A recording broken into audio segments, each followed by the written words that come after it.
Setting up the camera. Setting up the camera. Do. Do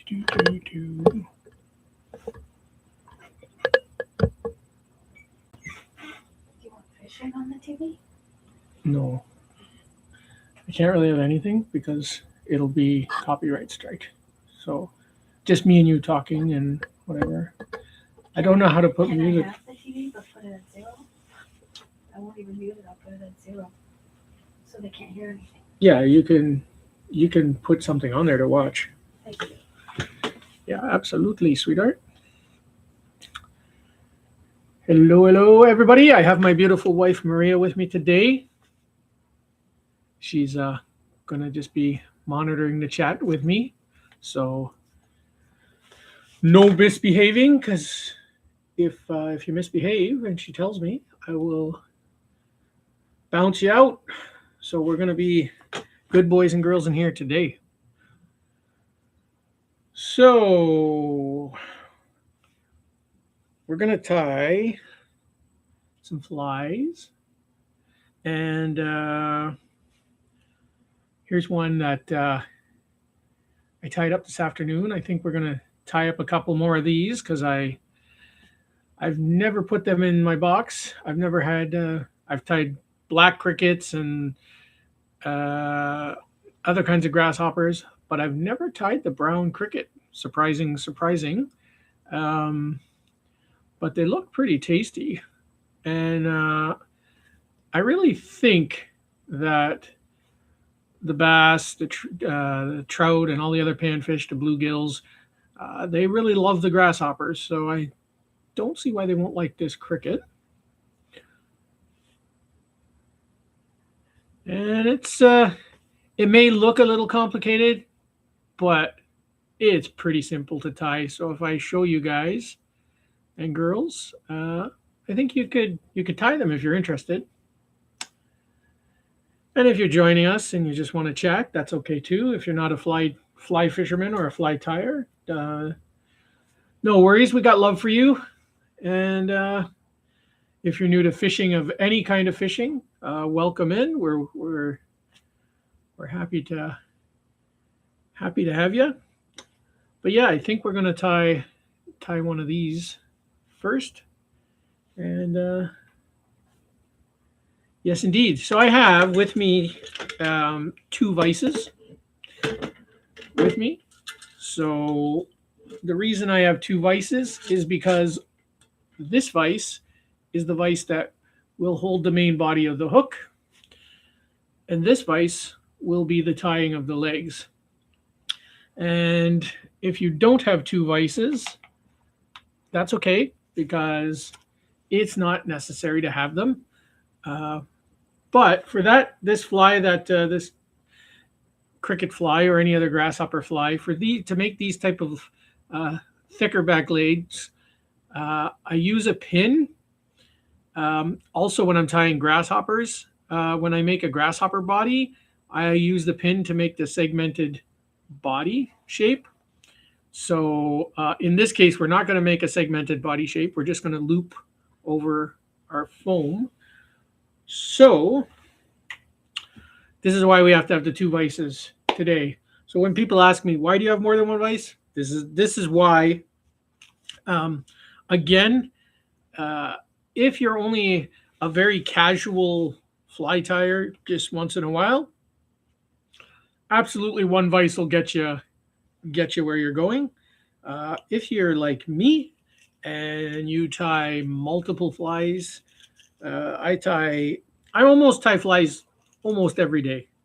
There's a rare time that I don't tie flies, but I tie a fair amount of flies. So, I've got thousands and thousands and thousands of flies. I've been tying flies for 35 years, and yeah, I love it. I love everything about it. I love fly tying, fly fishing. There's nothing better than spending time on your vise, tying up a fly, and then catching a fish with it. I guess I should tell you what kind of hook we're using. So I'll take out my hook gauge. Yes, sweetheart. So, honey, where do I go? To YouTube. I know I'm finally in there, yeah? Okay, then go to Super Flies for Super Guys. I have to type it in. Yeah. Okay. All right, so we're using a number 4 sized egg hook for this fly. You don't have to use an egg hook. You can use a straight hook, and you can upsize this cricket or downsize this cricket based on your personal preferences. I've made them smaller. I've also made them larger. So it's up to you what you want to do.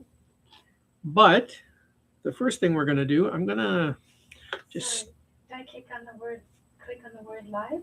Yep. Or just on the square? No, click on the word live where it says live. I see you. You see me. Oh, now it disappeared. Okay, we'll wait. Now the thing is, you don't. I don't think you have a YouTube account, so you aren't going to be able to chat, but you'll be able to see the chat. So I'll type something in the chat here. Well, it's still doing its thing, so. Yeah, I'm just going to write, hello, everyone.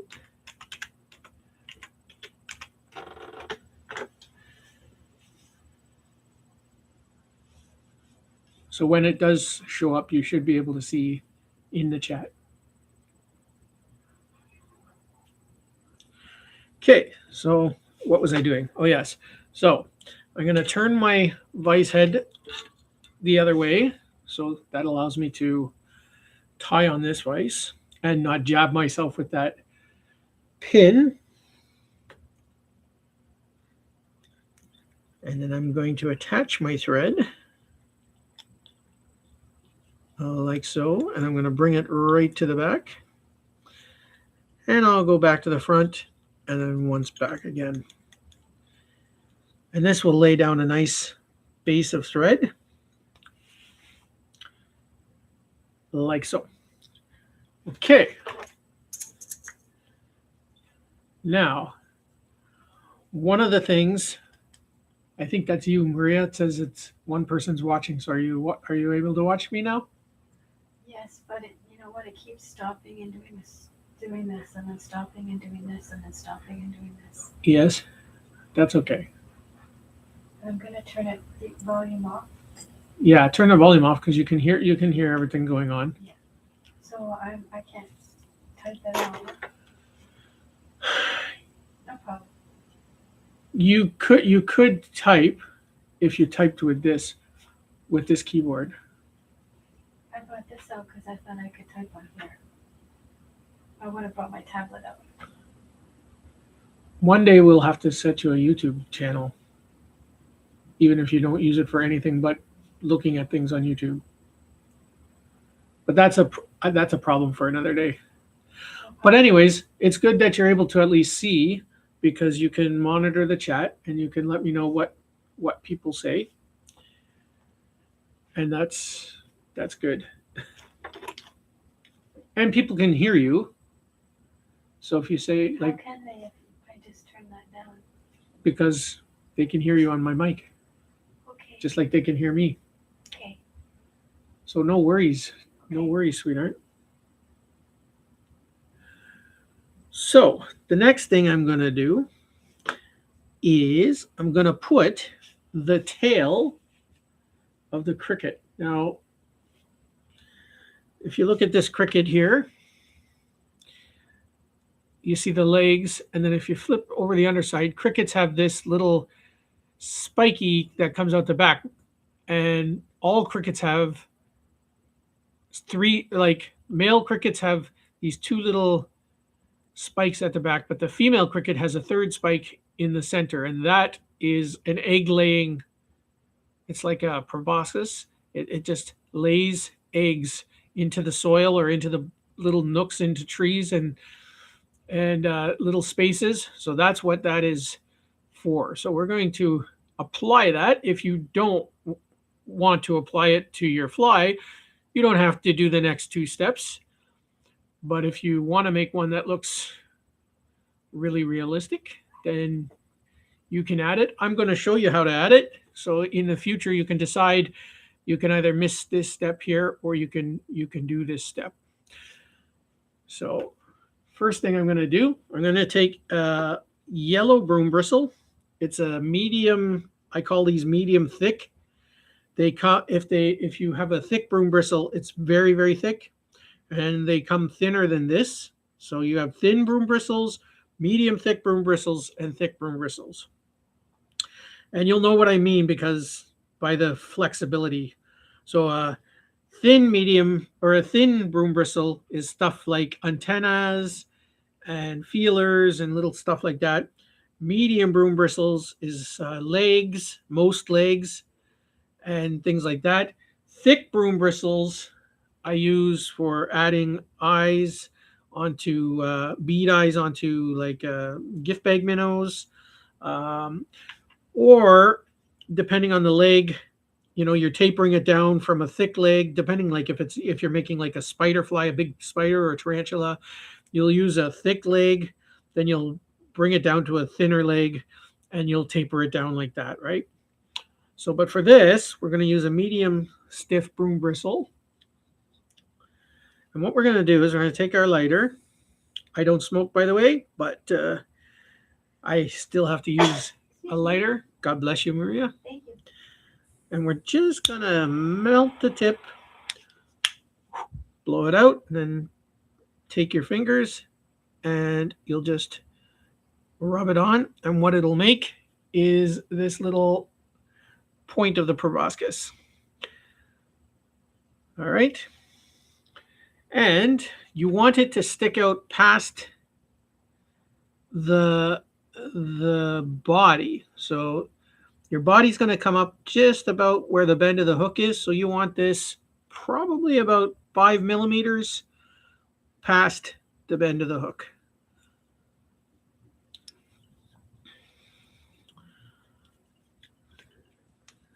And then we're going to tie that in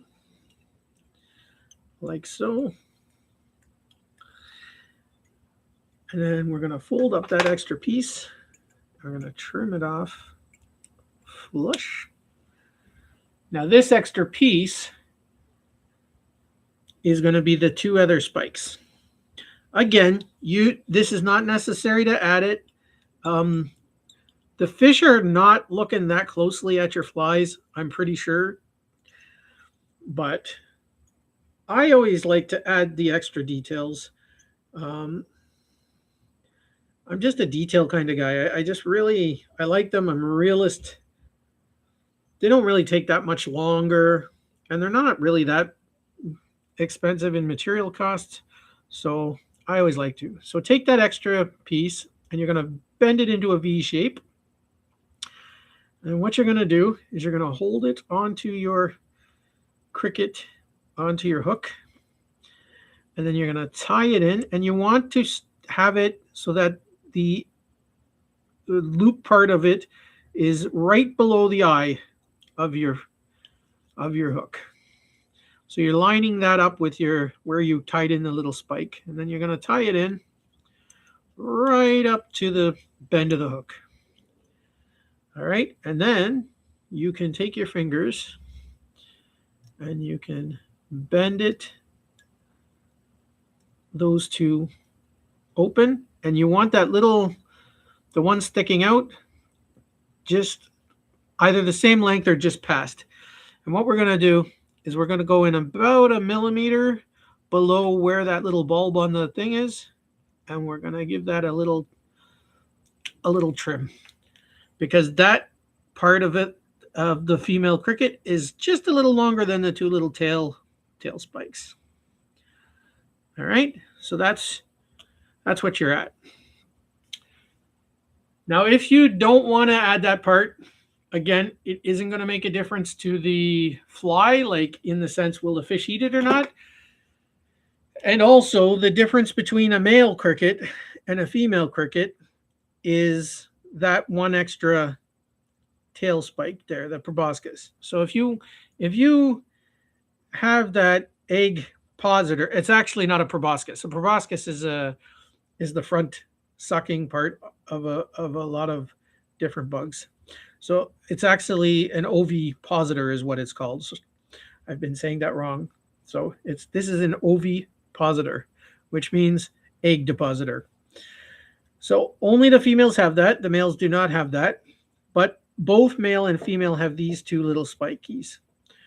So if you don't want to put in that extra piece, you don't have to. And you know what? Just as many male crickets will fall into the water as female crickets.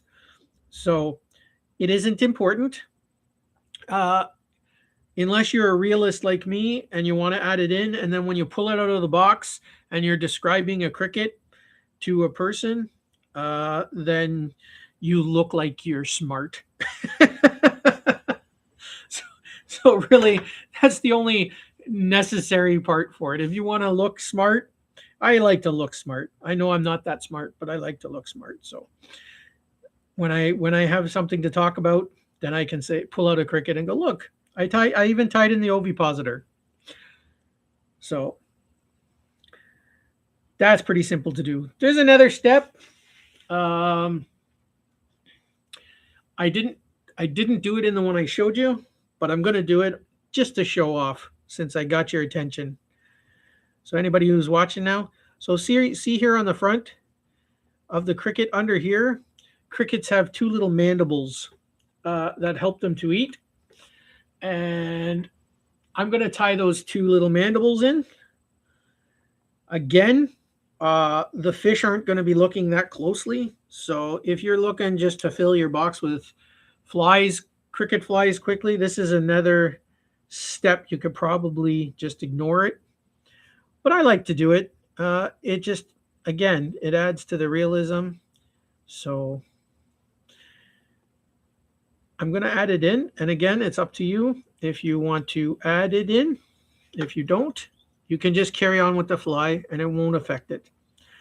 But this is the point where I would add that in. So I'm going to, on the underside of the hook, so everything I added so far has been on the top side. These mandibles, I'm going to flip the vise over, but in this case, sideways for you guys. And I'm going to tie it underneath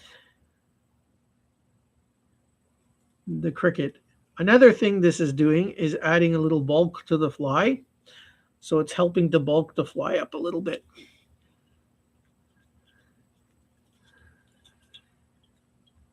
And these crickets are fairly robust.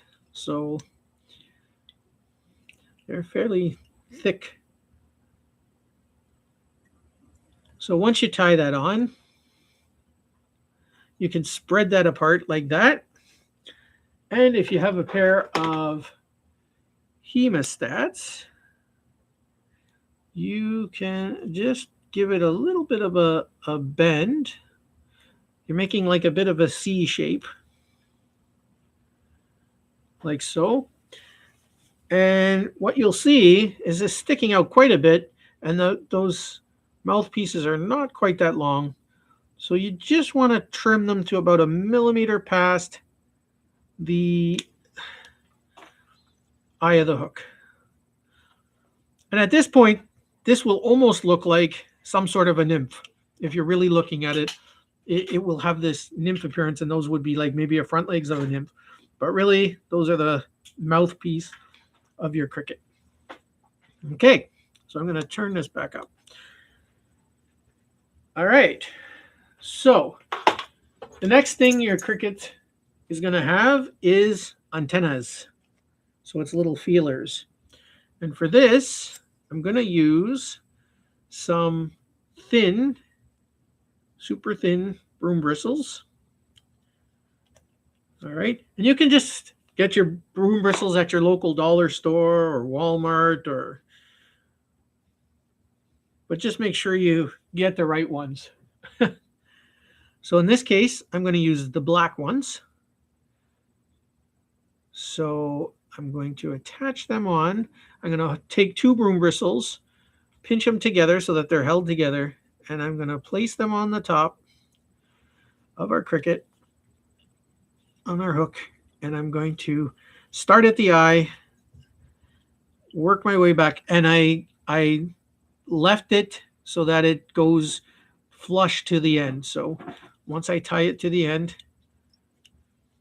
it will be flush with the end, like so. I so can't wait till the spring gets fully fledged, because crickets are, again, come out a little bit just before the grasshoppers, and it will be so cool to fish with these crickets. Okay, so I separate them like this, and now you can see I have these two antennas like that. All right, sweet, sweet, sweet. Moving right along. Okay, and if you're watching, welcome in, welcome in. So the next step on this fly is to make that abdomen part, which is that bulky piece of foam where that little loop is. That's going to help this cricket float. So you want to cut that. Actually, you know what? I usually eyeball it, but I'm going to actually measure what I did. It is precisely 6 millimeters. So if you have a little ruler, it's about 6 millimeters wide. So I'm just going to take my foam and I'm going to do it up to 6 millimeters. All right, and then I'm going to just put a little nick where the 6 millimeter mark is. Beautiful. Now I can, because I'm really steady with it, I can just trim all the way up based on that mark, 6 millimeters. So you'll have a strip of foam about this big. And again, if you have a craft shop like Michael's or one of your local craft shops, you can buy this foam. I have seen it sometimes at Walmart. Dollar store often has a lot of craft foam. I don't know about this beige color. They have usually a lot of like greens, yellows, pinks, blues, and rainbow colors. Some of the more natural colors like the browns, the tans, the grays, you buy in a big sheet at your local craft store. So I'm sure you'll be able to find that. So again, you just want to make sure your 6 millimeters. So if you go along, you can just make sure you're 6 millimeters. I went a little bit wider than I wanted, so I'm just going to cut a thinner strip off of there, which is good in a way that I had a little bit, because I'm going to use that thin strip to wrap the legs with. So this little thin strip, I'm just going to keep that aside. That's going to be the legs. So now what I'm going to do, oh, and also sometimes what I like to do, again, it's not 100% necessary, but it'll make a stronger fly for sure. I like to take a little bit of crazy glue. And anytime you're using any kind of crazy glue or UV light or any kind of resins or nail polishes or anything, make sure you lift your bobbin out of the way before you apply it. Because if you get a dab of crazy glue in your threads, you're going to regret it, because this is a brand new, expensive, and it for $6, I don't want to throw a $6 spool of thread away for a couple of drops of crazy glue. So, and another thing, I don't know if you shop at Walmart. Sometimes they have these hangers that hang like this and hold your clothes. And they always ask you, do you want them? I always say yes, because you can clip it onto your vise, onto the handle of your vise, and it makes a perfect thread hanger, and you can rotate it any way you want when it's on your vise. So when I'm tying in stuff like that, I just hang my bobber or my bobbin on it, and the little hook on it is perfect to catch around there. It keeps my threads out of harm's way. And they come sometimes like this, so you can use this style like this. Um, they're really good for that. So I've got a few of those. So if you ever find one, they're like gold. Hello, Crystal, my mother, the pro star, my mother.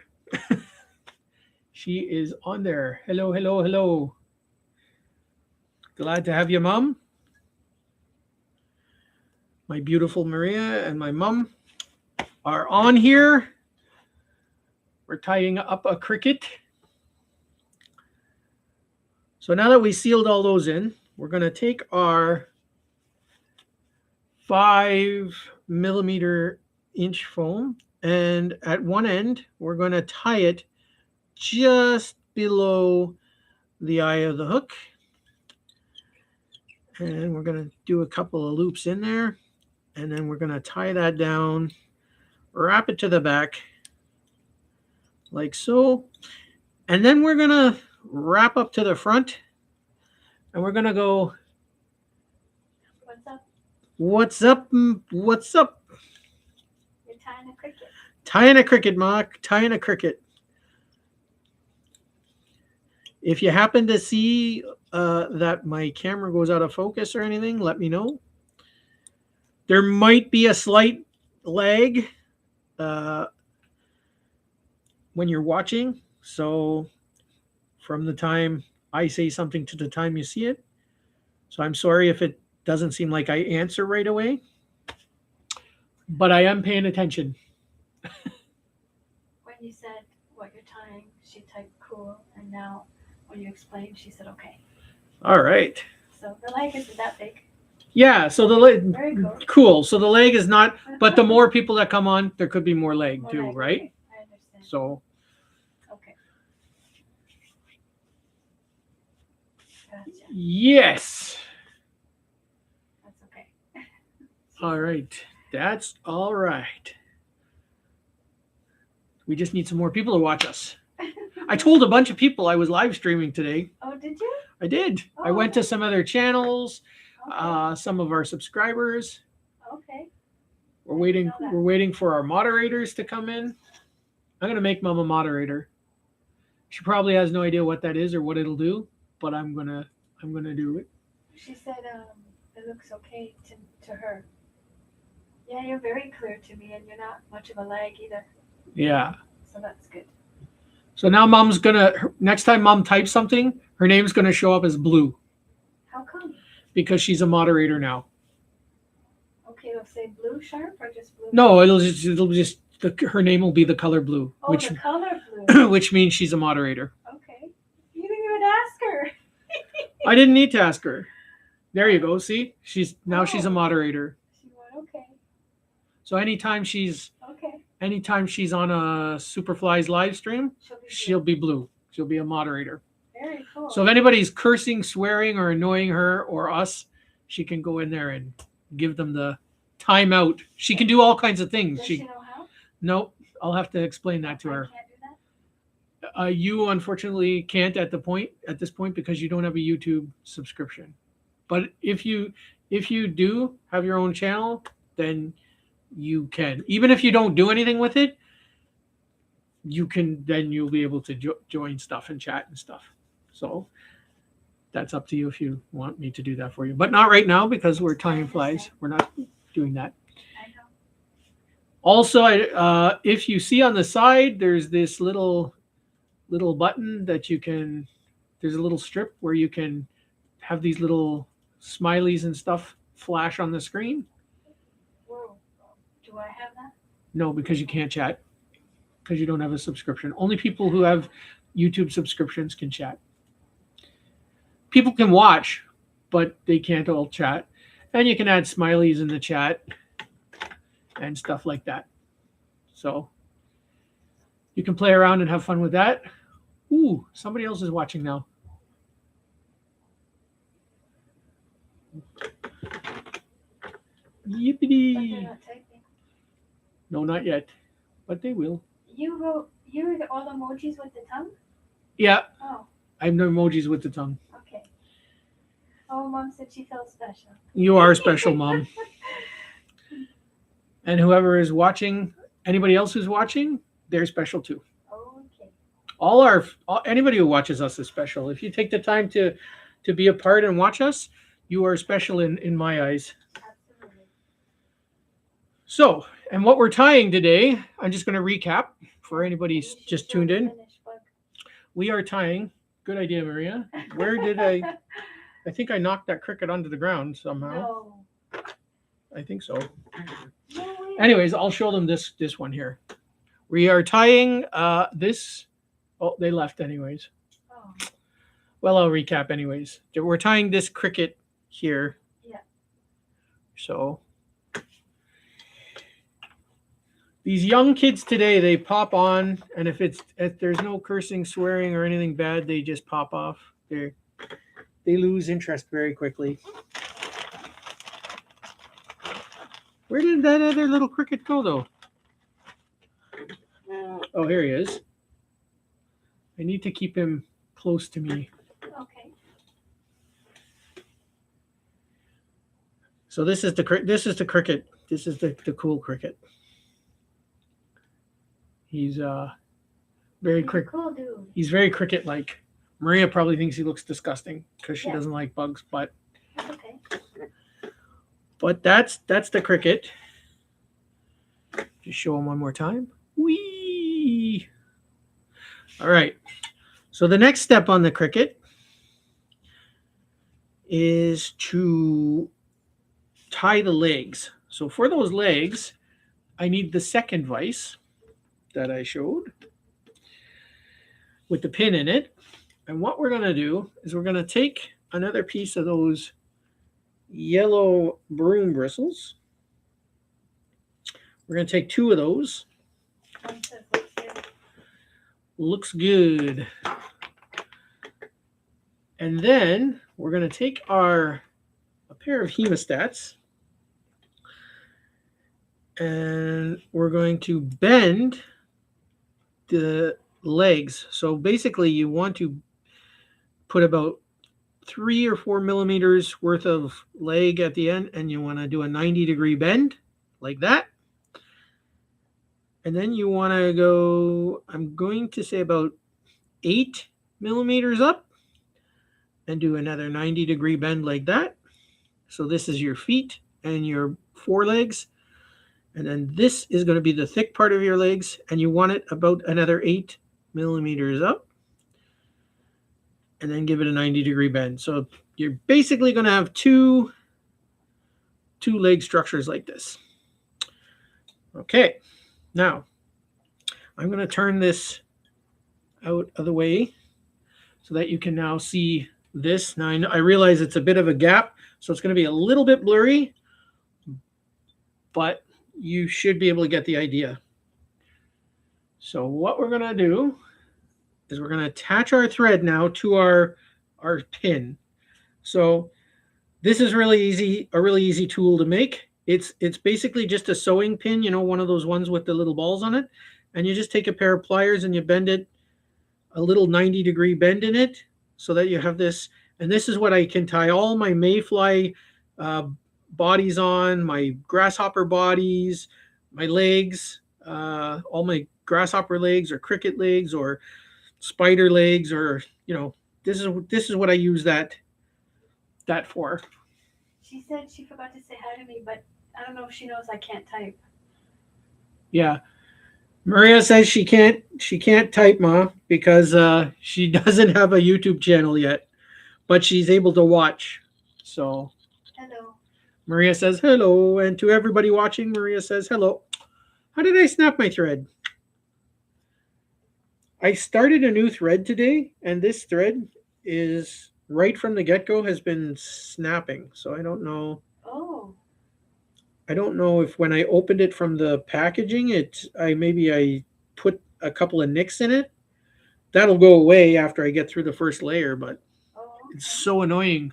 Oh, There's another pro tip. When you open up a brand new thread, there's like a plastic wrapping on it, yeah, and you have to use a pin or something, and you have to yes, go very gently. yeah, And sometimes if you use something a little sharp, it'll nick the thread. yep. If you nick the thread, it'll be breaking for the first little bit. Oh, So that's interesting. yeah, Hmm. so try not to do that. So we attach that thread onto our pin just below where the point of the pin is. And then you want to wrap it on about the distance of this 8 millimeters here, because we're going to tie the leg, the broom bristle part of the leg, onto the pin.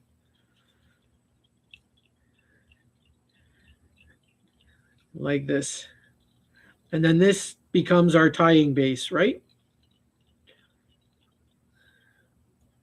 Beautiful. So the next thing we're going to do, that little thin piece of fun foam that we cut earlier, we're going to start tying our leg with that. And I'm going to start here at the thicker end. So basically, now that we've tied that leg in, I'm going to wrap my thread down to just below the point. I'm going to place on my foam, my thin foam, and I'm going to tie it on all the way to the bend of where the knee is. That's what we'll call the knee of the hopper, or in this case, the cricket. And then we're going to take our thread and we're going to do some tight wraps for about 3 or 4 millimeters, and then very loose wraps down to the pin eye. And what that's going to do is make a little tapered ridge, so that when you start to wrap the foam around for the leg, it's going to give the whole leg a nice tapered grasshopper look. So just like before, take your bobbin, put it away from your, in this case, a pin, so you don't get any crazy glue onto your thread. And then we're going to wrap the thin foam around for those 4 millimeters. And for the first 4 millimeters, you want it to be really tight. And then you loosen off just a little. You just want a little bit of tightness, but not as tight as the beginning. And as you can see, it'll start bulking up that leg, and it'll make it really look like a cricket leg or a grasshopper leg. And then you're going to tie it off with a couple of loops. Then you can take your scissors and you can just give that a little snip, and then you'll just put the excess piece aside like so. Then we're going to take our fingers, do a 2-fingered half hitch. So basically you place your 2 fingers on your thread, give your wrist a twist like that, makes the loop, slide your fingers over while keeping them inside the loop, and then that makes a second loop, and then you can just tie it on and slide it. I like to do about 3 or 4 of those when I do a tie off point, and that really makes things super secure.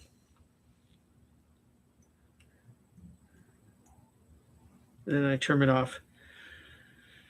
Depending on the fly, you may or may not put some either head cement on this, or a little more dab of crazy glue, or some UV resin. I find you don't really need it, or I've never really needed it, so I don't really apply it there. But some flies, like if you're using bigger musky flies or big trout streamers or stuff, there are certain places where you'll want to apply that. So there's a little piece of foam sticking out. Okay, so as you see, it looks really like a leg. So the next thing you're going to do, you're going to take your thumb and forefinger, pinch the leg, and you're going to give it a twist back and forth, maybe 3 or 4 times, and then pinch real tight, and one quick thing like ripping off a band-aid. Boop. And the whole thing will come off just like that. And then this is pretty much your cricket leg. And this is the part you'll tie onto the base of your hook. And then this is the rest of the foot of the leg. Another thing I like to do is take a pair of flat pliers and just flatten that leg out just a little bit. And it really makes it streamlined, and it makes it thin, and it really looks like a grasshopper leg. So that's the first one. And then we're going to take our thread and we're going to attach it back on. I hope everyone's having a good day. Thank you for tuning in and watching. And even if you're watching after the live stream, thank you for watching. We really appreciate it. So now we're going to repeat that same process. So we tied on our thread. Now we're going to tie on our leg, our broom bristle. That's the part of our leg. All right. We're going to do one strip up, one strip down, and we're going to. She's having a great day. You're having a great day. Excellent, excellent, mother. For anybody watching, Crystal's my mom, so showing love to mom. Hey, mom. So we're going to take the remainder of the strip of foam, and we're going to tie it in at that point, and we're going to wrap it once all the way to the top. And then as we wrap it down, we're going to do some tight wraps of thread for about, again, 4 millimeters. And then for the last 4 millimeters, we're just going to go really loose until we get to the point, and then do one really tight. Okay. And then back with the crazy glue. And again, take your bobbin out of the way, put it on your bobbin holder, because you absolutely do not want to kill your threads. You can trust me on that. I've done that. I've killed 2 or 3 times. I've done that, and I've been so mad at myself. You get tying really fast. So like, because I've been tying for so long, I get tying so fast, and I just know the steps, and then you just forget that what you're doing, and I'm like, oh, I forget to put my thing in the bobbin crib, and the next thing, drop a glue in there, and it kills $7 real quick. So now we're going to wrap it tight for the first 4 millimeters, like so, and then we're going to go looser for the last 4 millimeters, like so.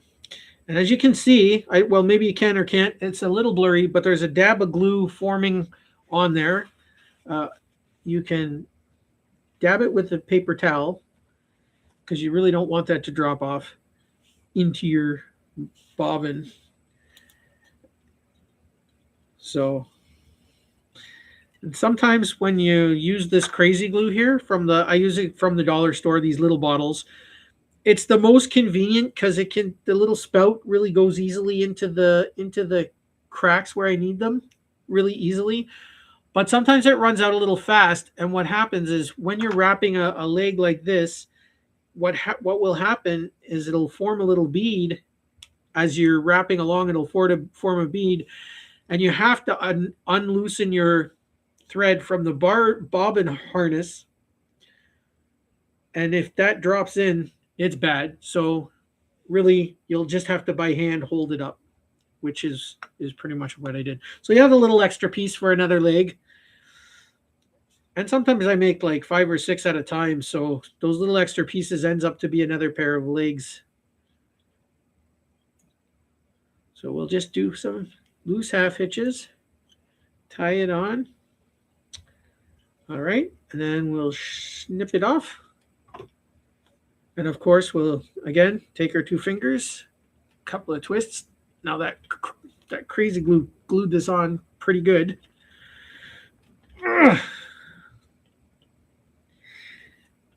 There we go. You might have to be a little forceful sometimes. There. But it'll come off. It'll come off. And then, again, I'm just going to put them in the pliers, give them a little flattening. And then now we have our 2 legs. Beautiful. So we're done with this, the pin. So I'm going to just turn that the other way so I don't poke myself. I've done that so many times too, poking myself.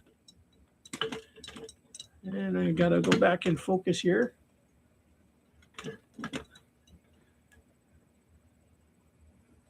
Let's see. I just want to make sure that's in center of the screen. You guys will tell me, right, if I'm not in focus. Yeah. I would appreciate it. Okay. So here's where we're gonna apply these 2 legs. And you can do them together or apart. So if you hold them together like this, you can do them together. And if you slide them up like this, they'll hold on either side of your cricket. All right, so you can do them together. And if you can't do them together, that's okay. You can always put them on one side at a time. But I've become so accustomed I can put them both on at the same time. And these extra pieces, so we're going to wrap up almost to the head, maybe 2 millimeters from the eye of the hook. And what we're going to do is use these extra pieces as the 2 front legs of our fly. So we'll just spread them to the sides like so. All right. And then these are tied on really nicely. Now then, because we use those, we need another piece. Where did I put them? We need one more piece of our yellow broom bristles. That's a little short piece. I never waste them because they can always be used on smaller flies. So even if I have a little piece sticking out or sticking off, I always try and save it. So I'm just going to push those 2 forward just a little bit. And I'm going to go right in the center between where these legs are and the back jumping legs are. And right on the top, I'm going to put that broom bristle. And I'm going to tie it down with 2 loops on that way and 2 loops that way. That's pretty centered. But I just want to make sure I center it evenly, so that it's fairly centered. We're going to trim them anyways, but I just like it to be centered. And then I'm going to do some wraps first this way, then this way. All right, we're going to make sure they're fairly secure. And then we're just going to go a couple of wraps behind and a couple of wraps in front. And then those are really secured in there. But to make sure all of this stays put now and does not move when you're fishing or whatever, we're going to open up our glue, take our thread, hold it up. You can put it in your thread holster if you have one. And then we're just going to run some glue around the top and the sides.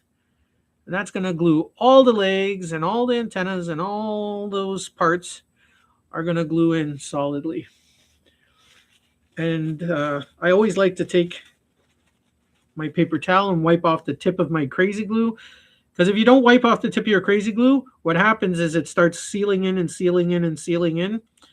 And it is so annoying that when you're going to do a fly and then you got to break off the thing. So I rather clean it off before than when I'm trying to do a step. All right. So it's looking pretty good. We got all our parts going. So what we need to do now is, and of course I probably put it away. Why would I do that? I had left some dubbin out. Oh, here it is. I did leave it out. Good. I made some wool dubbin, and it's a light tanny brown color to match our cricket. And what we're going to do is we're going to finger dub a little bit in, and you'll see a lot of guys will use wax or glue on their thread to help hold in their dubbin. I have yet to do that. I'm not saying not to do it, but if I had to say you absolutely need it, I don't think you absolutely do need it, in my opinion. This is just my opinion. So anybody who's watching who uses it, I'm not putting you down. If you have used, and if you have a, I know there's probably more than one reason to use it. But if you want to put it in the comments why you use it, I'll be more than happy to share it, let people see that and share it. Because you know what? Fly tying is a lot of personal choices. Nobody ties exactly the same all the time. And from pattern to pattern, you're going to find there's even your own patterns that you create.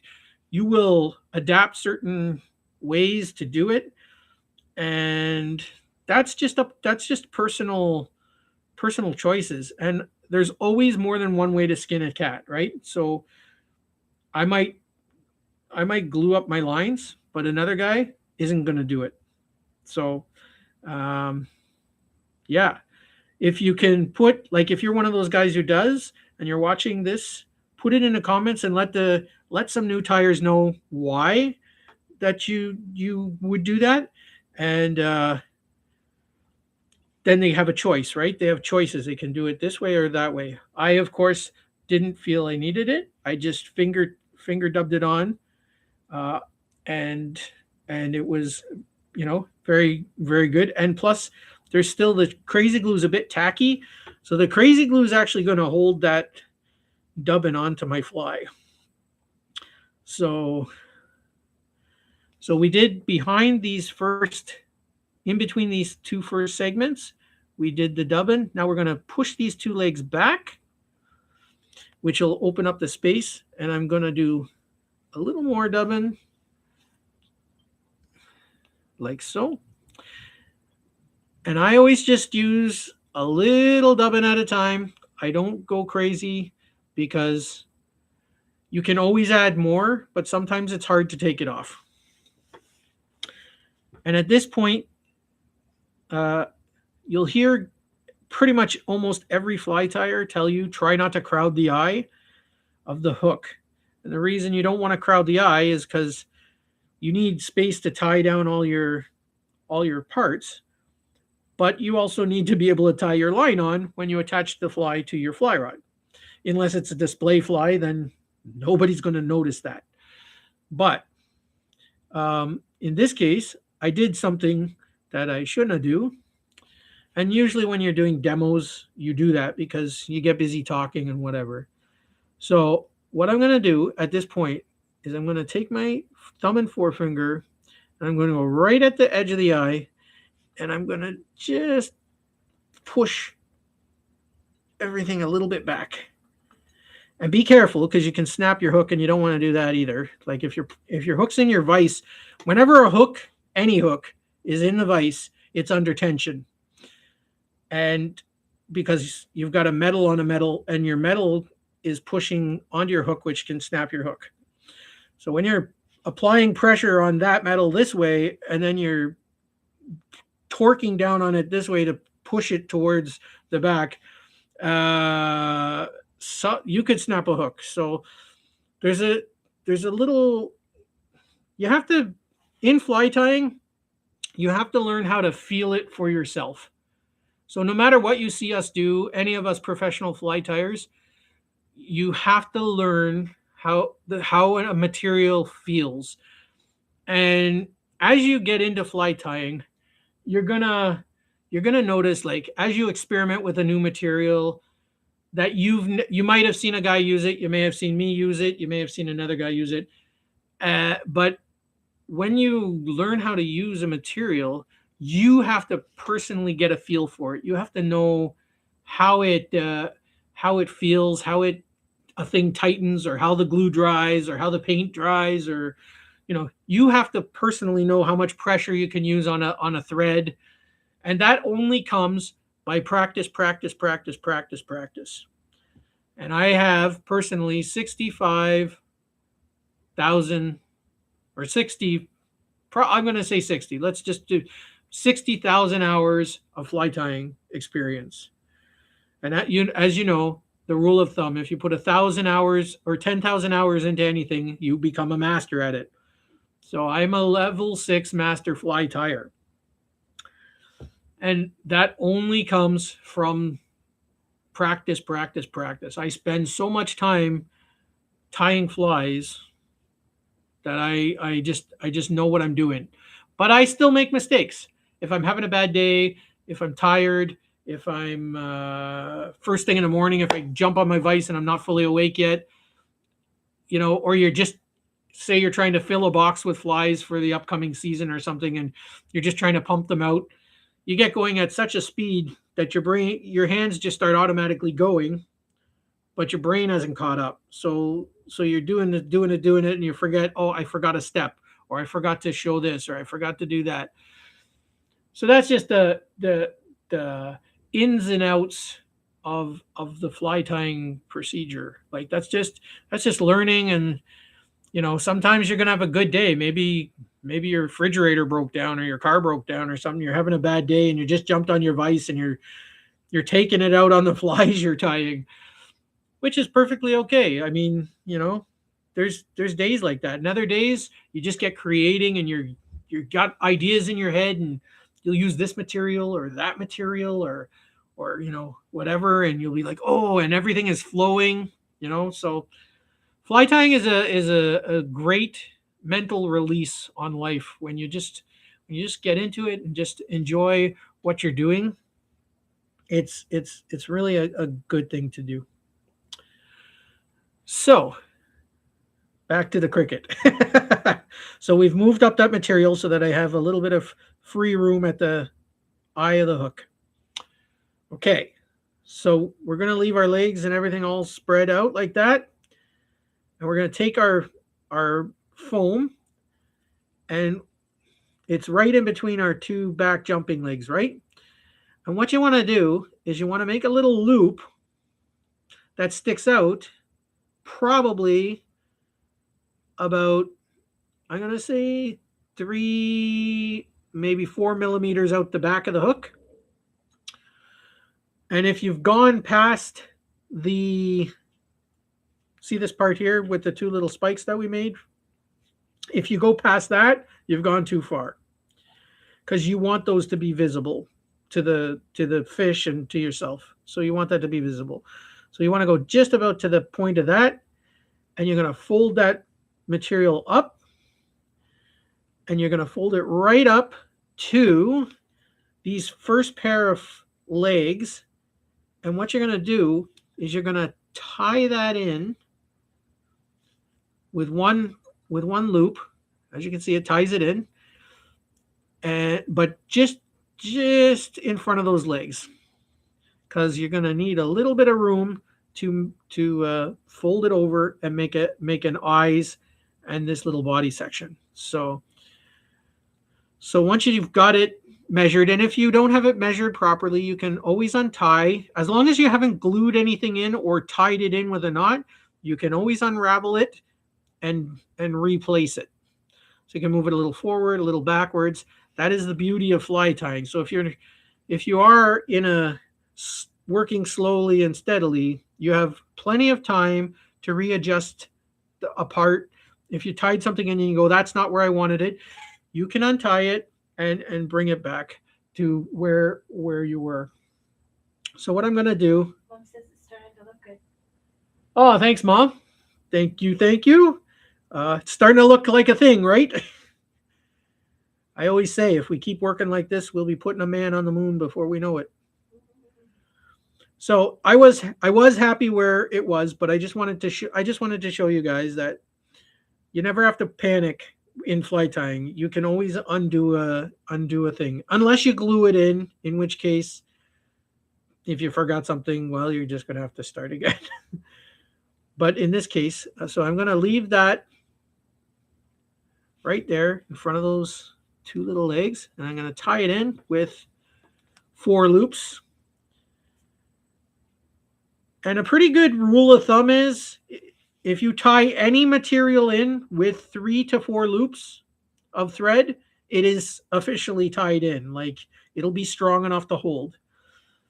I generally do believe in that, but sometimes, like this little cricket is going to be pounded hard. The fish are going to eat it and eat it and eat it. This is going to be a 300 fish afternoon.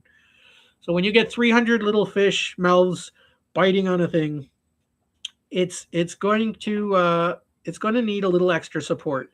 So sometimes if you add a little dab of glue or if you add a little support to it or a couple of extra wraps, it's always good just to make sure it's tied in. So what I'm going to do now is I'm going to push those 2 front legs backwards. So this will leave me room to maneuver in between. And the 2 little antennas, I'm going to push together forwards. So they're really out of the way. And see this nice little bubble? This is the beauty of this cricket. See this nice little air pocket that it produces? When this cricket is kicking along the top, it's going to kick out little bubbles. And it's going to trap air under that little piece of foam, under that little loop. That really makes this cricket really have a really beautiful action. I have some beetle patterns that I also tie like that. I'll show you after. So the next thing I'm going to do is I'm going to take this brown foam or this tan foam, and I'm going to make a little loop. I don't know if you can see that. And right in front of those legs. So when we tied it in that one piece, we tied it just behind. This one we're going to tie in just in front of. Okay, so we're going to do 1 loop, 2 loops. I'm really happy with the way it looks, so I can go ahead and just loop it in. Again, if you're not happy, you can always unravel it, make these eyes a little wider or a little thinner, depending on how you feel about it. Okay, so I'm just going to go in and secure that in, and I'm going to lock it down because I am really happy with it. And this is another pro tip. Every time you do a step that you're happy with, that you're absolutely convinced this is good, just do 2 or 3 half hitches like that, because if you snap your thread, your work will start to unravel. But if you tie these half hitches in there, then that even if I snapped my thread, and I'll do it just to show you, I snapped my thread, see, it held together. But if I didn't tie that hitch in right now, that material would have just flopped all over the place. So that's why. But now, because I did tie in those 2 loops, now all I have to do is just reattach my thread with 2 turns, and it's attached. And I'm back where I was. Interesting. So that's a good thing to know. And it took me a while to know that, to do that, because there's been lots of times I've snapped the thread and all of a sudden, poof, my fly starts unraveling, my ribbons start unraveling, or this starts unraveling, and here I go, starting again from scratch. So at this point, of our fly, what I'm going to do, I'm going to take my Dr. Schlicks. You don't have to, they don't have to be Dr. Schlicks. These just happen to be Dr. Schlicks. But I have a rounded pair and a straight pair. And I'm going to take them. I'm going to try and cut this way. I want to cut a little, maybe 2 millimeter section, probably about the same width as these eyes, this head part that you cut. You want to cut it about the same, but only you want to give it a curve like that. So it's got this little round curve on it. And then you can take your scissors and your extra foam and put it aside. So we're just going to leave that piece there for a minute. And what we're going to do is this headpiece, and you don't have to do this. You could just have it like that, and it looks really like a cricket. But I am just a stickler for details. So what I like to do is I like to take my thread and I like to pull up this foam with my fingers, in between my two fingers, and right in the center, I'll tie down my thread and come up from behind and tie it down. And as you see, what it did now is make these two little eyes separated. Absolutely not necessary, because I'll tell you, when this little cricket's popping along the water, if that trout or that panfish is keeping pace to that cricket to see those little eyes, I would be 100% surprised with that.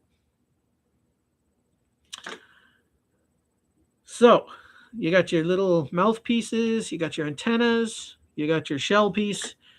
Now what I'm going to do is I'm going to take these first two legs, I'm going to push them forward. I'm going to come up from underneath my fly, and I'm going to just on the very edge of that, I don't know if you guys can see that on the very edge, I'm just going to catch the very edge, and I'm going to pull it a little bit tight and tie it down with about 2 or 3 good wraps. Oh, Bambi. Sorry I'm late. I'm busy tonight, but I'm going out you on my TV. Super. Excellent. Hello, Chris. Oh, she said hi to your mom. Hey, Bambi. Please don't leave me. Prayer. That is an awesome fly. Love you, Bambi. Thank you. By the way, Bambi, Chrissy is my mom. So that's my mom. And the voice of the other beautiful woman you hear is my beautiful wife, Maria. So now we know each other. Yeah. And we're tying this cricket up, Bambi. You should show the finished one, honey. I will show the finished cricket, Yeah. which this is almost there. Yeah. But Yeah. this is the cricket we're tying up, Bambi. Yeah. Yep.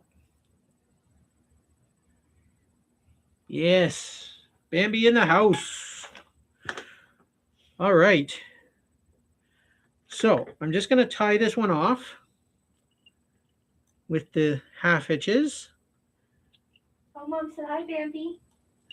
Mom says hi, Bambi. Well, Bambi will be able to read what Mom says. Yeah, sorry. All the people in the chat. I get excited. I know you're excited that you're reading everything out. I get to do something. You get to do something in the live stream. So now that we're all tied up, we can snip off our thread, and then we'll pull these legs forward, and there we have it. This is pretty much all the tying part done.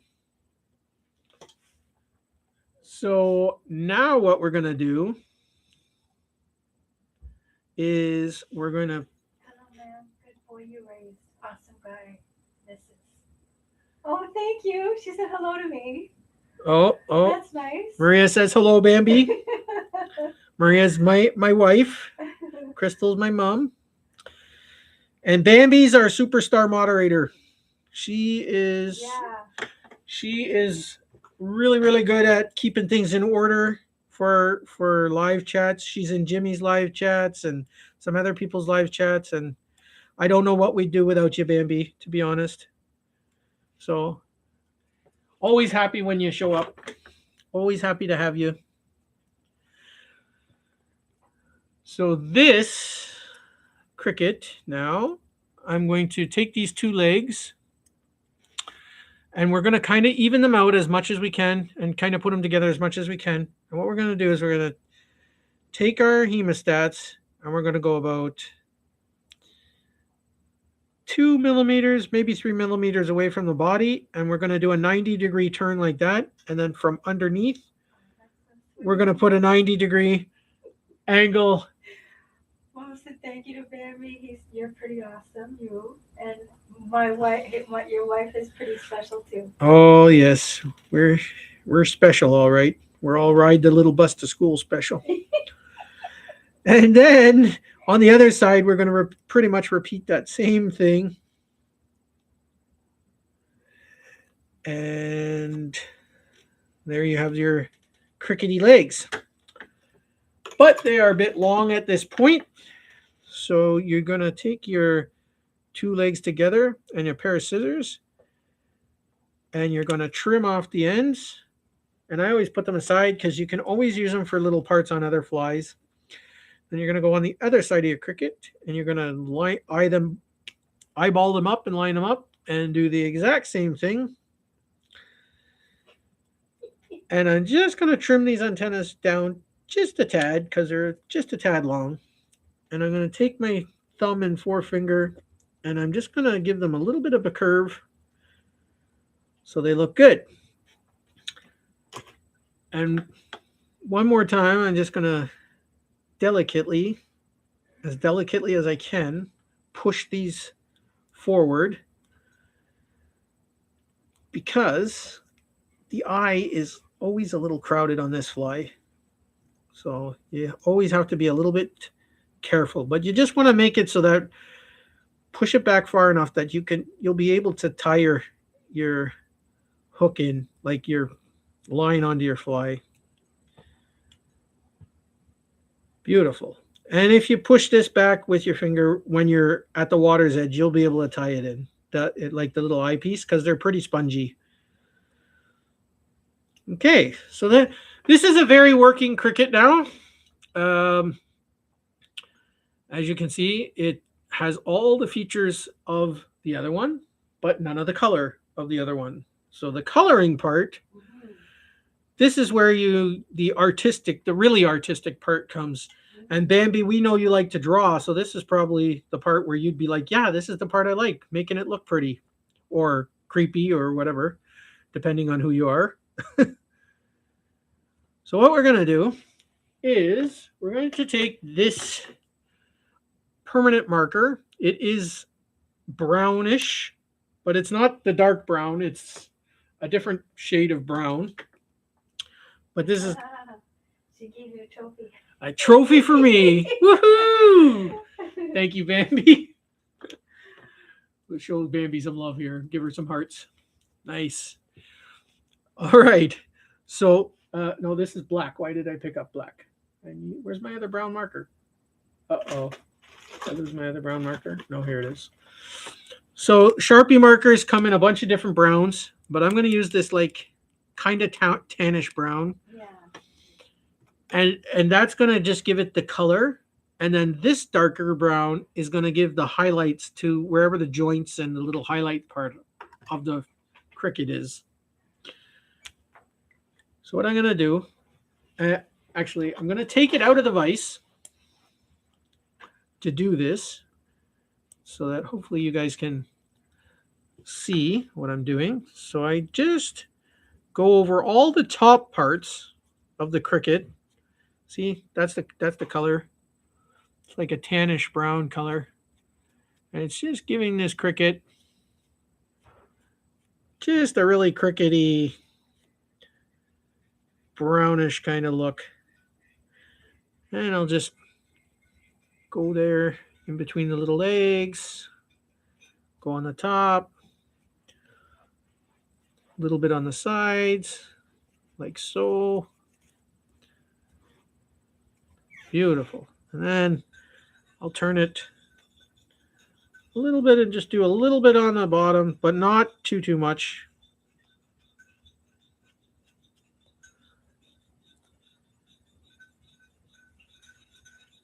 like that. So now you see it's starting to get a really nice crickety look on the top, and it's got the nice crickety beige look on the bottom, like so. I wonder where Solo is. Solo's, I haven't seen him yet. Some people are busy. And then what I'm going to do is I'm going to take this darker brown and I'm just going to go in all the little parts where we tied it down, so all the little crevices. And then I'm going to do a bit of a strip down the middle, but not a straight strip. Like I'm going to do these little squiggly lines, and then I'm going to take two little strips down beside those, like that. And then on the top of the legs, I'm going to also do a strip of the dark brown, and just a little bit on the head. So see, it's got this really like crickety kind of looking pattern. And now on the little legs, I'm just going to go over all the little legs with our brown. Come on. Is this the one that's dead? Why is my brown not being brown? Let's try the other one. I always have spare markers.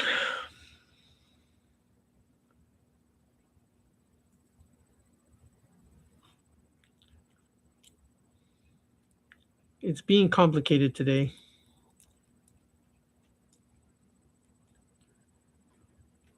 And then I'll just turn it upside down and go over all those legs again on the bottom side. You should have done a bit more than perfect. I'm so glad you're with me, Maria.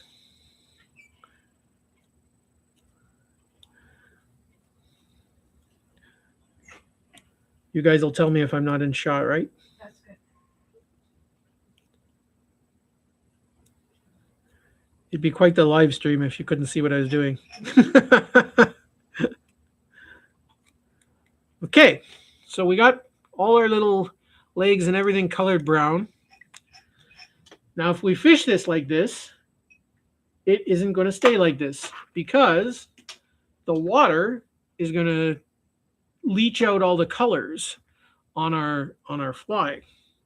So what we're going to do is take some clear nail polish. In this case, Sinful Colors, but it makes little to no difference what brand of clear nail polish you use. The only difference it'll make is the smell. Some of them smell horrible, and you ladies do know that from when you're getting your toes done at the salon and whatever. You guys will know that some brands of nail polish are really not great smelling, and other ones don't smell too bad at all. They're easier on you guys. Bambi says, yeah, probably Solo takes Sunday off. I think he works on YT. I'm not sure what that is. Oh, on YouTube? Oh, okay. I didn't know he worked on YouTube. Yeah. I think Solo's also goes to church, right? Oh, nice. I don't know if he goes to church in the evening. I'm pretty sure he goes for sure in the morning. Oh, that's nice. So. Okay.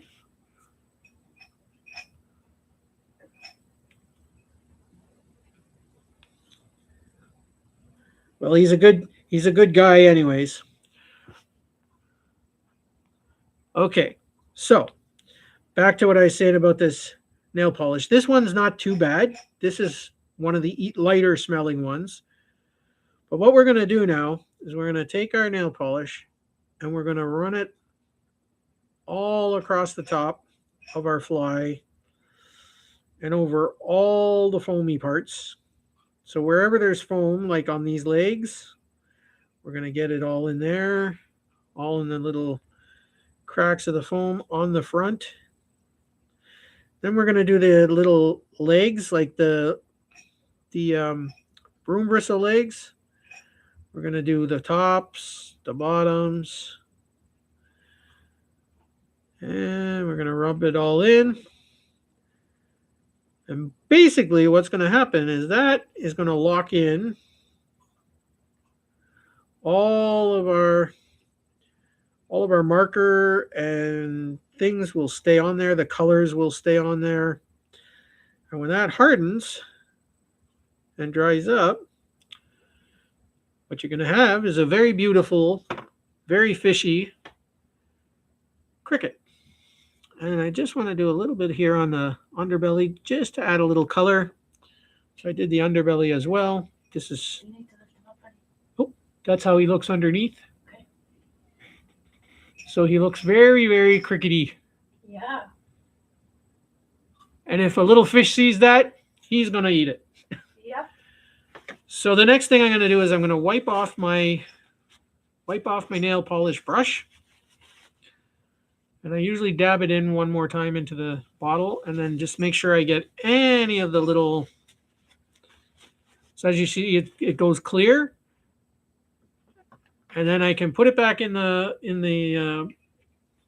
the brush back in the bottle.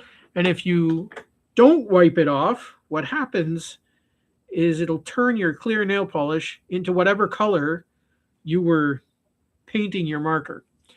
And as you do more and more colors, it just gets more and more tinted. Sometimes it'll go red, sometimes it'll go brown, sometimes it'll go all kinds of weird colors. So just a little pro tip. Mom said nice. Thank you, Mom. Thank you, Mom. And I see we got 5 people watching. Welcome in, everybody. We just finished tying up this beautiful cricket pattern.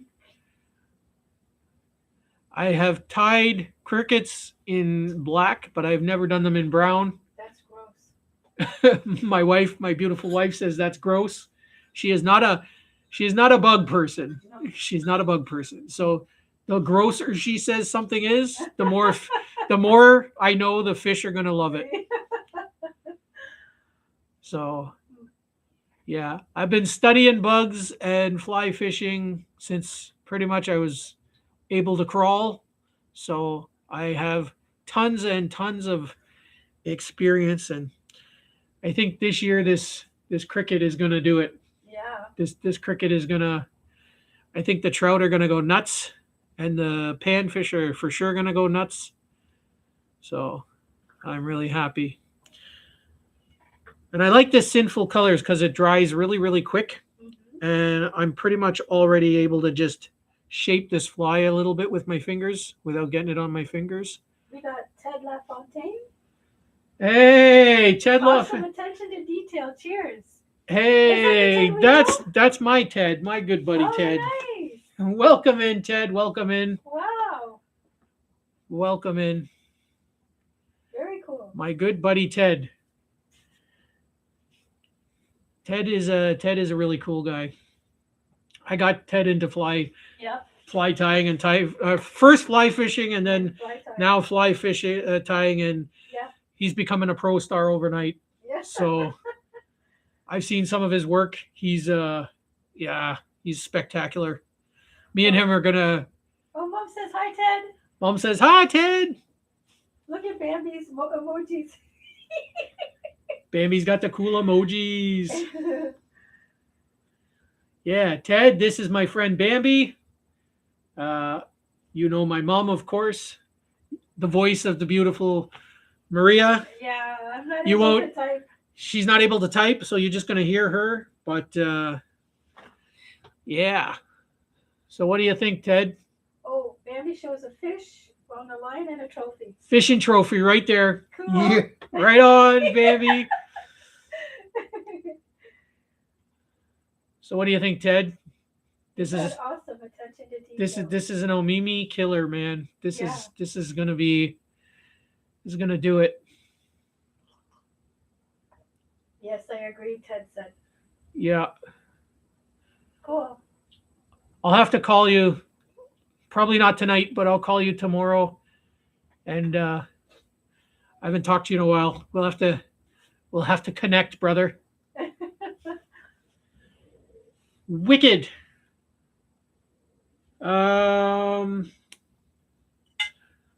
Something else I've been tying this week. Ugh. Maria's creeped out by these big time. I thought the cricket would creep her out more, but I was tying up these mice. Oh, I'm just dying to get out for trout. I tied up some of these mouse. There's mouse, a mouse. that was a bigger one. There's a little bit smaller one.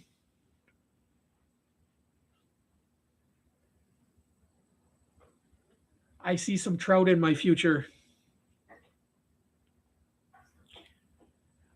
I don't know if I told you, Ted. I bought a 10 car rod. I'm waiting to come in from Temu. Julio. It has not come in yet, but when it comes in, I will be trying that out. Yeah. I never fished with a 10 car rod before, but being that I've used my fly rod for so long, I'm convinced it wouldn't be too hard to get into it. So Does everyone know what a 10 car rod is? I don't know if everybody knows what a 10 car rod is. I'm going to be doing it when I get my 10 car rod. I'll be doing an unboxing and a description video. Cool. Like I'll do a live stream explaining what the differences between 10 cara and fly rod are. Very good. I've watched a trillion for the last 3 weeks. I've been watching 10 cara videos. Yeah, I can attest to that.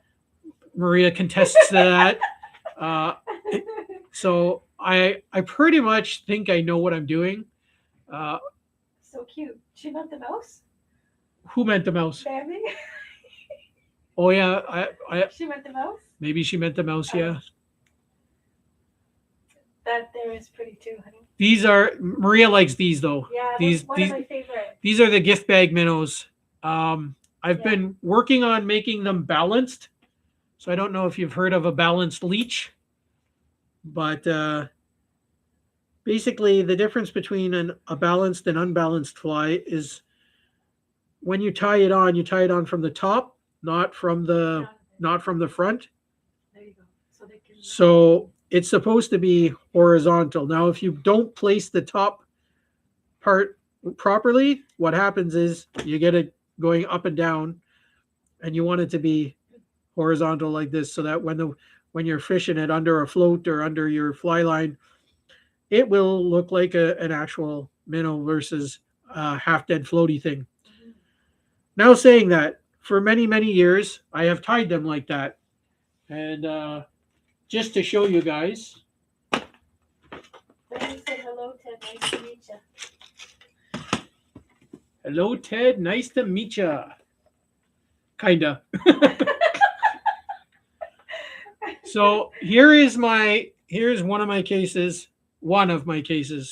Full of just those gift bag minnows. I have them in every kind of color. I'm like Bambi. I like the blue. The blue one, eh? Yeah.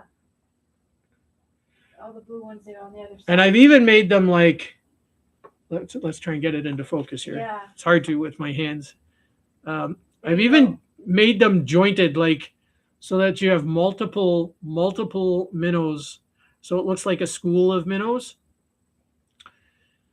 These do really good. Pickerel like these. I've caught some pickerels on these. I know some guys who have caught some pickerels on these. These are really cool. What other colors? These pink ones are really good. Caught a lot of fish. Oh, nice. But pretty much all the ones in this case here are not balanced. So basically, they all fish from the front. But they eat them. Right. So here's the thing. When you're using this on a fly rod, you're constantly moving it. Yeah. You're giving it action. So it's constantly swimming. So it kind of levels out by itself. Mm-hmm. But these balanced ones, I've been tying up for people who don't have fly rods. So if you fish them under like one of those water bubbles or a float, you'll be able to, like, if it's fished under a float, you'll be able to fish it level. Okay. So that's why I've been working on that. Bobby likes the blue. You didn't show the blue. Which blue one? She said I love blue too. There you go. Here's the blue. Here's a nice blue one. Nice. Yes. So pretty. Yeah, So pretty. I have so many flies. I know. So many flies. Like I've been tying for a long time, so I got some. Right, honey? More people, more like. Yeah. So Yeah. there's a bit of a lag. Fascinating. I do apologize for a bit of a lag in the video, Yeah. guys. And you guys know how YouTube works, right? The more people are on there, sometimes the more laggy Yeah. it becomes, especially in the typing. Yeah. Uh, Oh, pretty. so there's a purple and gold one. Get it into the light there for you. Yeah, there's so many colors, so many. I like the perch colored ones. These ones are. I modeled these after perch.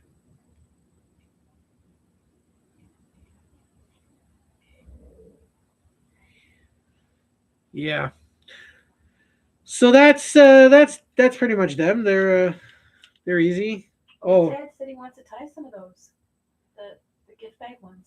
yeah, Why don't you make one now? I'm gonna make one now. I'm gonna show. I'm gonna show you right now, Ted, the whole process. These are a cool fly. Yeah. This is like the brown trout. These are really cool. And Okay, he said. all right, let's do it. Yeah. Pretty fly time, guys. Pretty fly time. These are the pretty flies. They're really great. I just wanted to show you guys something else. Here's Oh, here's my worm box. for trout. This is for trout. So, but I mean, you can use them Yeah. for panfish too. But these are all the different worm styles that I have. And then on this side here, or sorry, this side here is all the woolly buggers, and then these are like Nice. yeah. So Grammy's like thumbs up to the thumbs gift up, bag ones too. thumbs up. And then this is going to be a very good one this summer, and Ted will contest to this. I know Ted's got a bunch of these carp worms. Me and Ted fish these in our area. By the way, Bambi, Ted is he lives local to me, so well, fairly local. We're about half an hour drive from Ted, so me and Ted fish in the summer together. And these carp worms in every color are just killer flies. So those are just a couple of my boxes. I could spend 5 or 6 live streams just talking about the flies I have. I have so many. But Gift bag time. gift bag fish time. So what you need for a gift bag minnow is a couple of things. Some gift bag. So whatever metallic gift bags you got. It could be gold, could be silver, could be this silver, could be like this, could be this silver. It could be green. Oh yeah. Could be like this. This is a very metallic-y color. Any color. I got this one with this kind of pattern that makes a nice gift bag. So any gift bag color you pretty much want. I have some here prepared. So Did you show how you did that? I'm going to show you how I did it. Yeah. Well, the very first step is to take some gift bag and cut it to size. Not going to use that one. Hang on. Where's the one I need? I had some cut up already. Green size. No, I don't. I want to use the silver. Okay. Silver is the color, guys. That's the best color because from silver you can do anything. So you're gonna decide how big you want your fly to be, your minnows, and generally I use them to be just a little bit bigger than the tip of my pinky finger. So that's how that's the size that for me is the best. But you can make them bigger. Once you know how to do it, you can pretty much make them really, really big. Like a small lure. I got a whole pile of stuff stuck together here now. Like here's one the whole length of my finger. So this is supposed to be like a smelt. So that's like a smelt. But I do a lot of fishing, so I really try and make them like this size, like like the size of my tip of my finger, because I just think they're more effective that way. But once you know how to do it, that's up to you. You can make them as large or small as you want. I've even made some really tiny, even tinier than that. But so anyways, we're going to take some silver and we're going to cut off a little piece of that. So we have a little piece of that, and then we're going to fold that not quite in half. I try not to waste if I can, so I always measure it up to another fly to make sure I got the width. I don't know if you can see this. All right. And then I trim it. And then I'll trim off this extra little bit. And then what I'll have is this little tiny piece, which is the same size. And then I'll hold it close to it. This is hard to show you guys on camera, but we'll get her. And then you just trim the outline of the one of your template. I think what I'm going to do is make a template for all the little different sizes and shapes of minnows that I've done. And then I'll save it in my section, in my comment section. And then like my community section. And then you guys can just save it and print it out. And then you'll have your own versions. Especially for my good buddy Ted. Okay, so now we have the blank and we want to make it colored.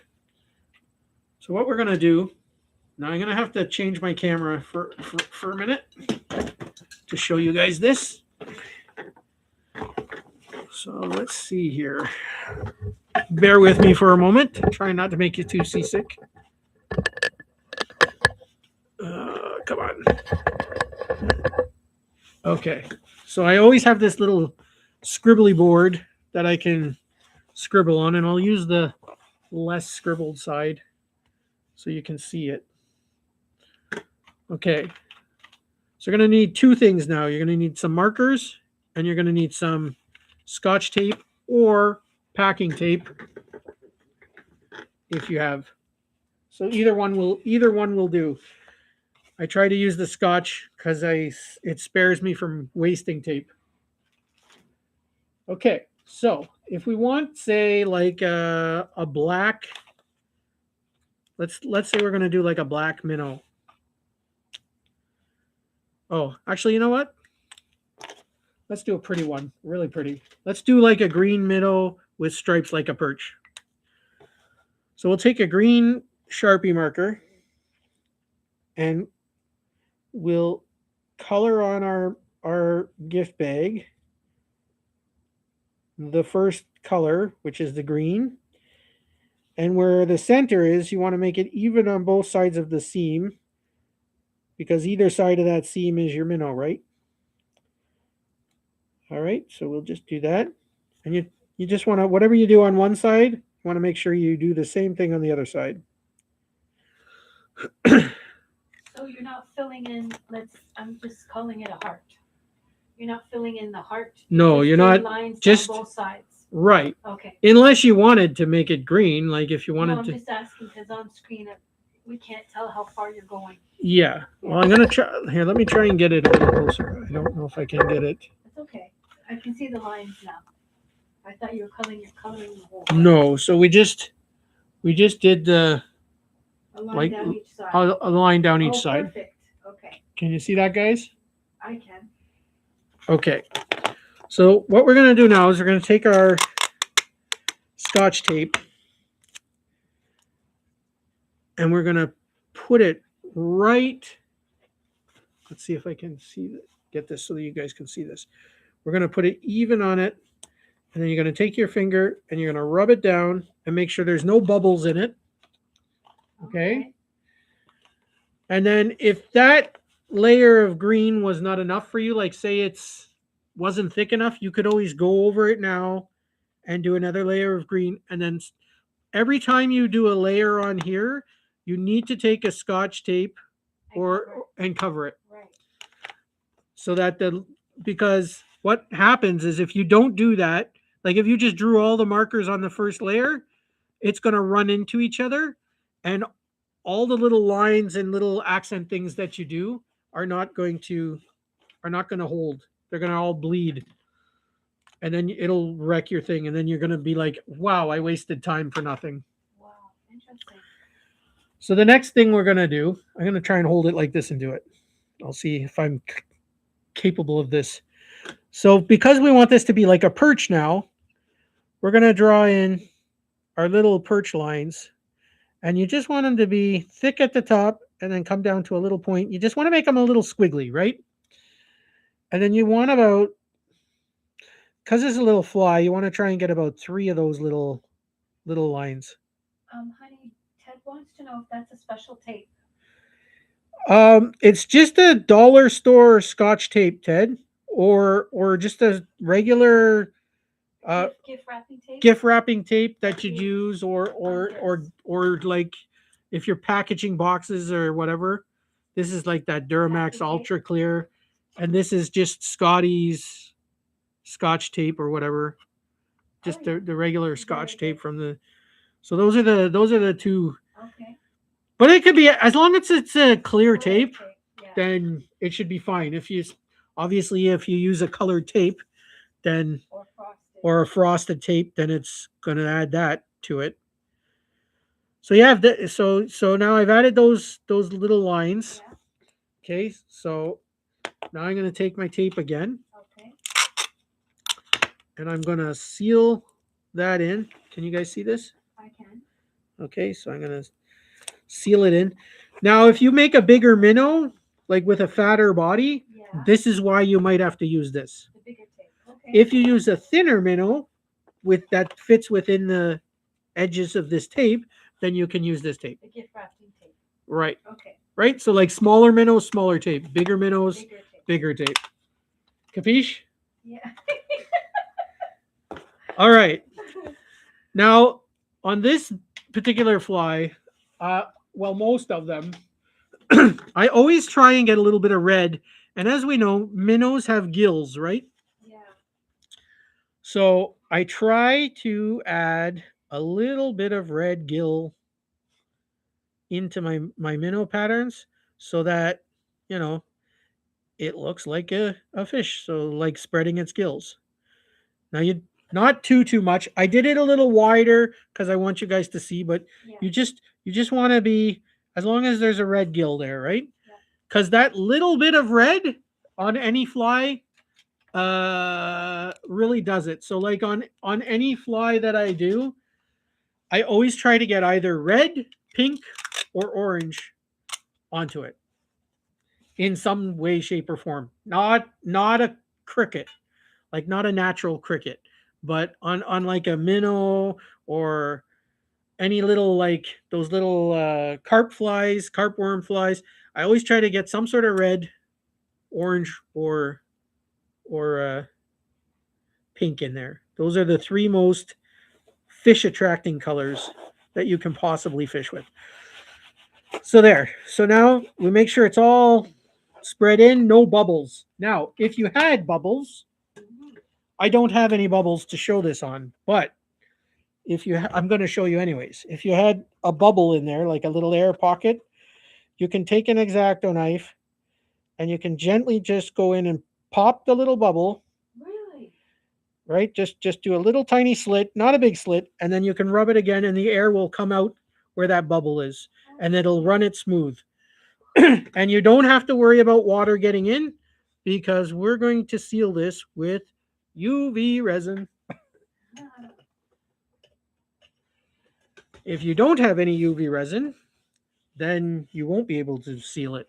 But uh, if you do have UV resin, you will be able to make this last for a very long time. So now you're able to pick it off the board. And what I normally do is fold it in half, like so. Okay. All right, and then I'll take my scissors, my handy dandy scissors, which I've buried in my clutterful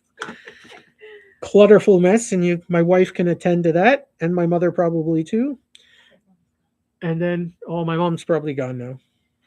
Oh, now we're 4 people again. Yeah. Ted wants to know if you could use clear nail polish. Yes, Ted. Yes, you can.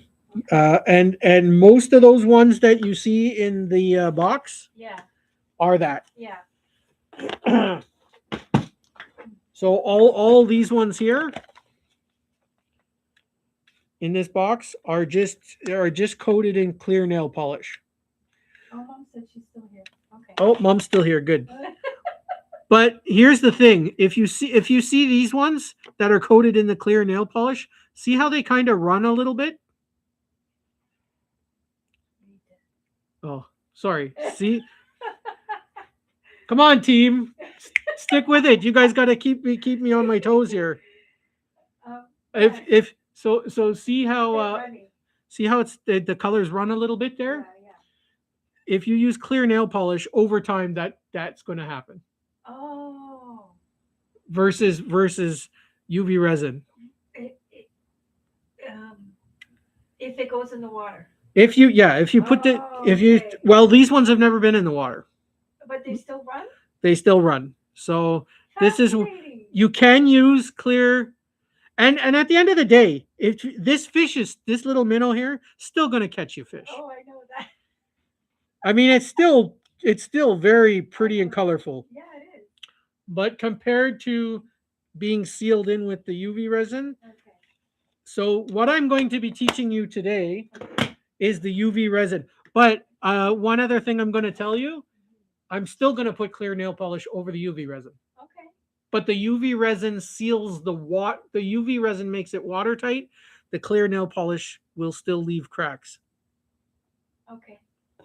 I don't know the science behind it. I'm just telling you the facts. Okay. Okay, so we have our little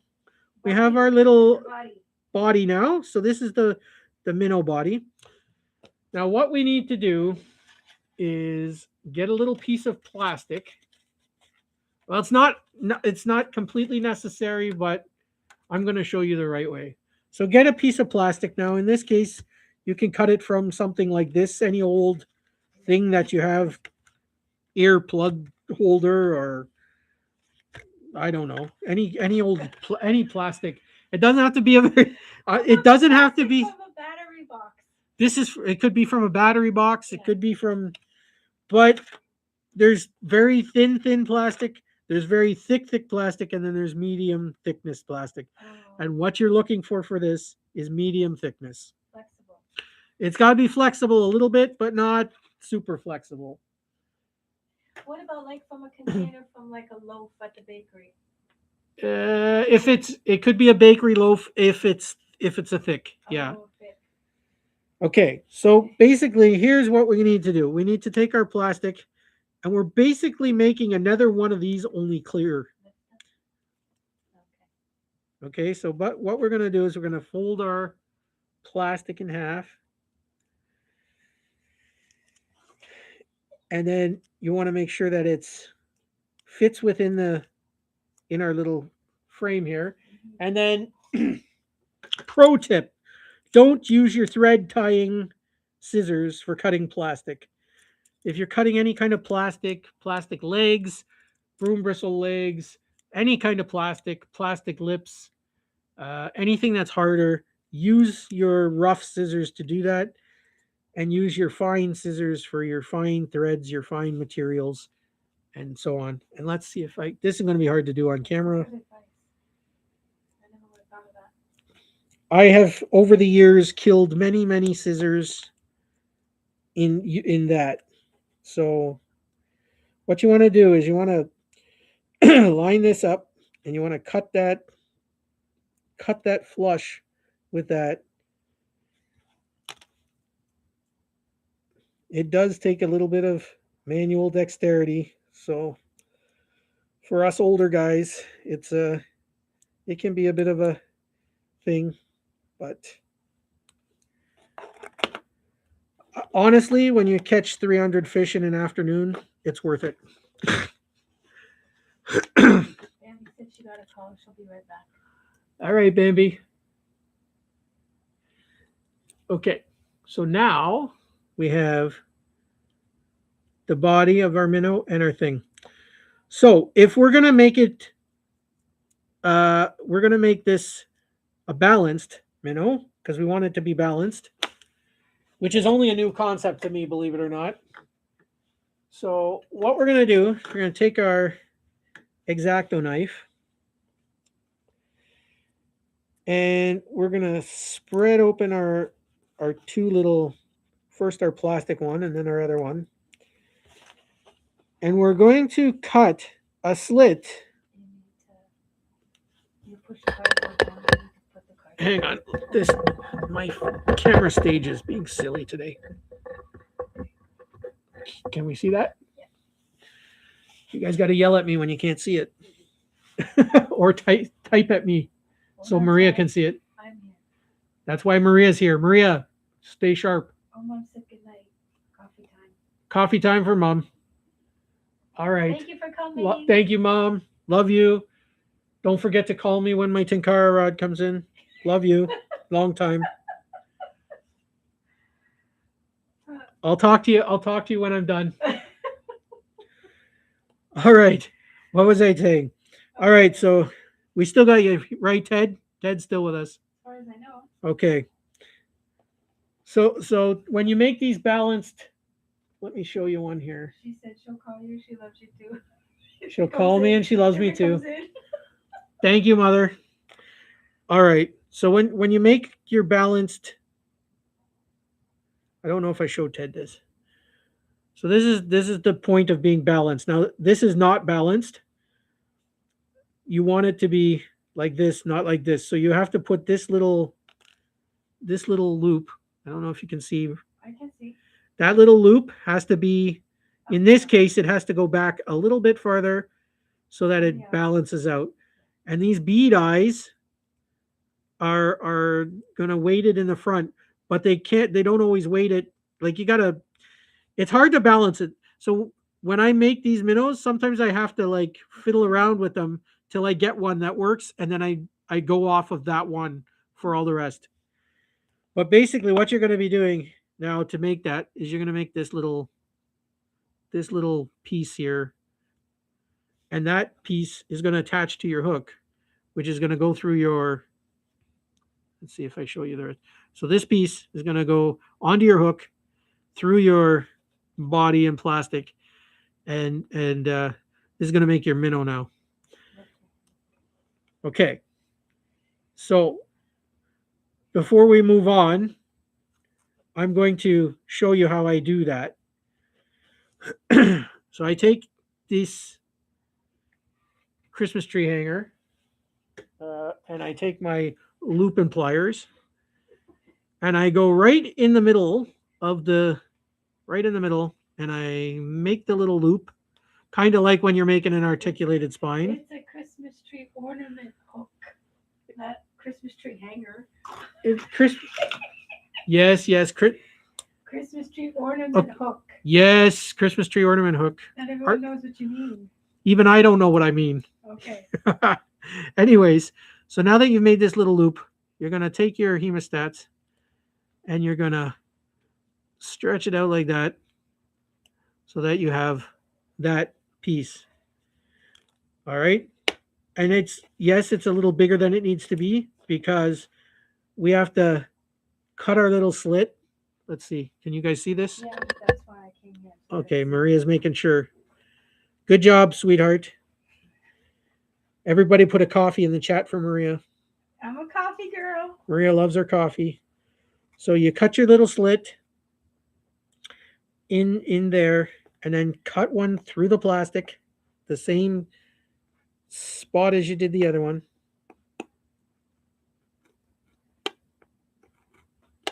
All right. And in the plastic one, just go in there with your X-Acto knife and spread it open a little bit. And then what's going to happen is you're going to put that in there through there like so.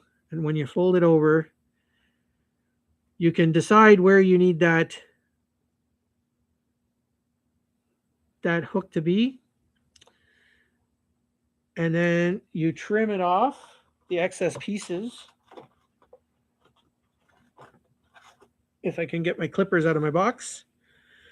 So I think it'll be balanced at this point. So that's what I'm thinking.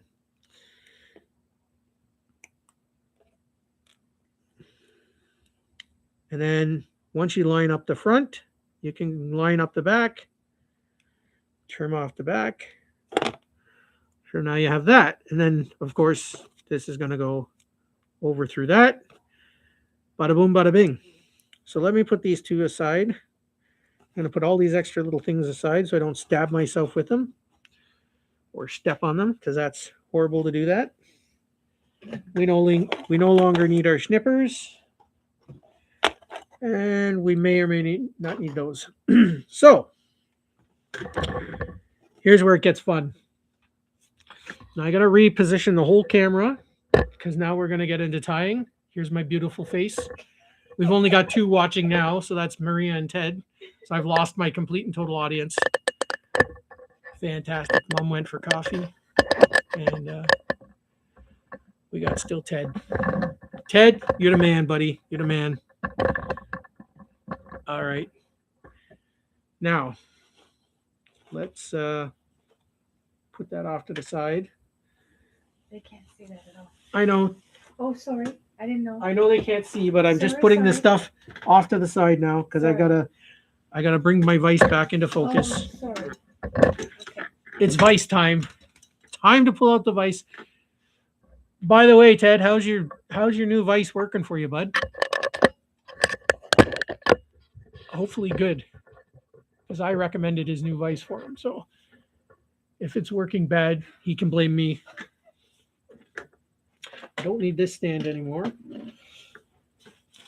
And I do need a little piece of orange. Do I have one? Nope. Okay.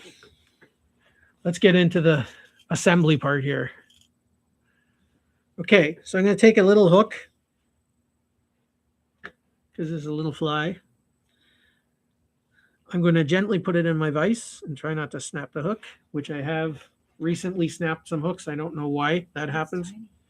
It is it looks bigger on TV, but they say everything looks bigger on TV.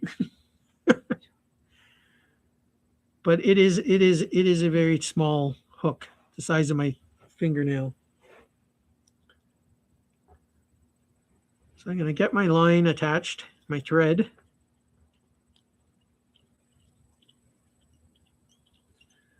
My thready thread.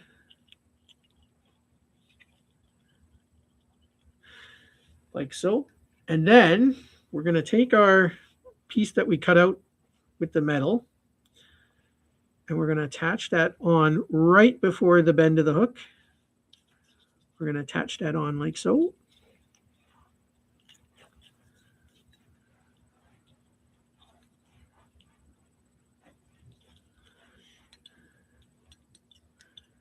Beautiful.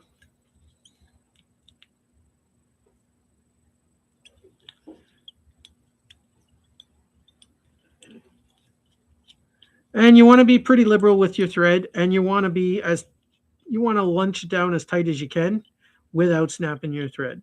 So, because you really want that to be locked in there.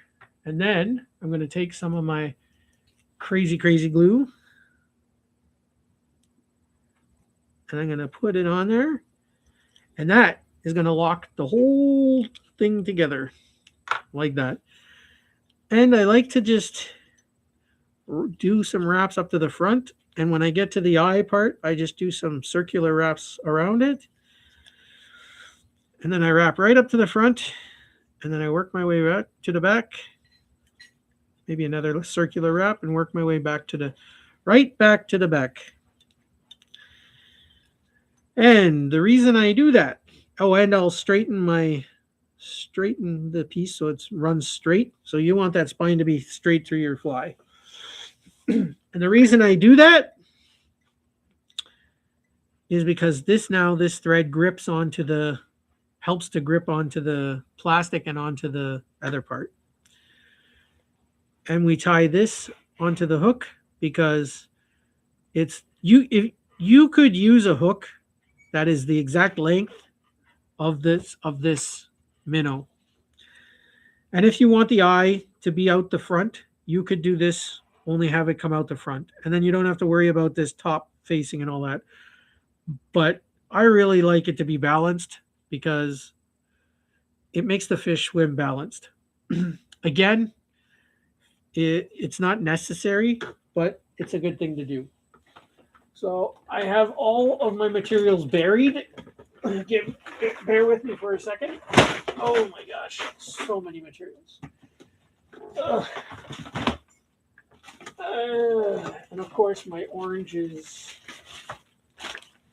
in here. So I'm going to take some orange feather boa. But if you have regular marabou, like a package of orange marabou, use that.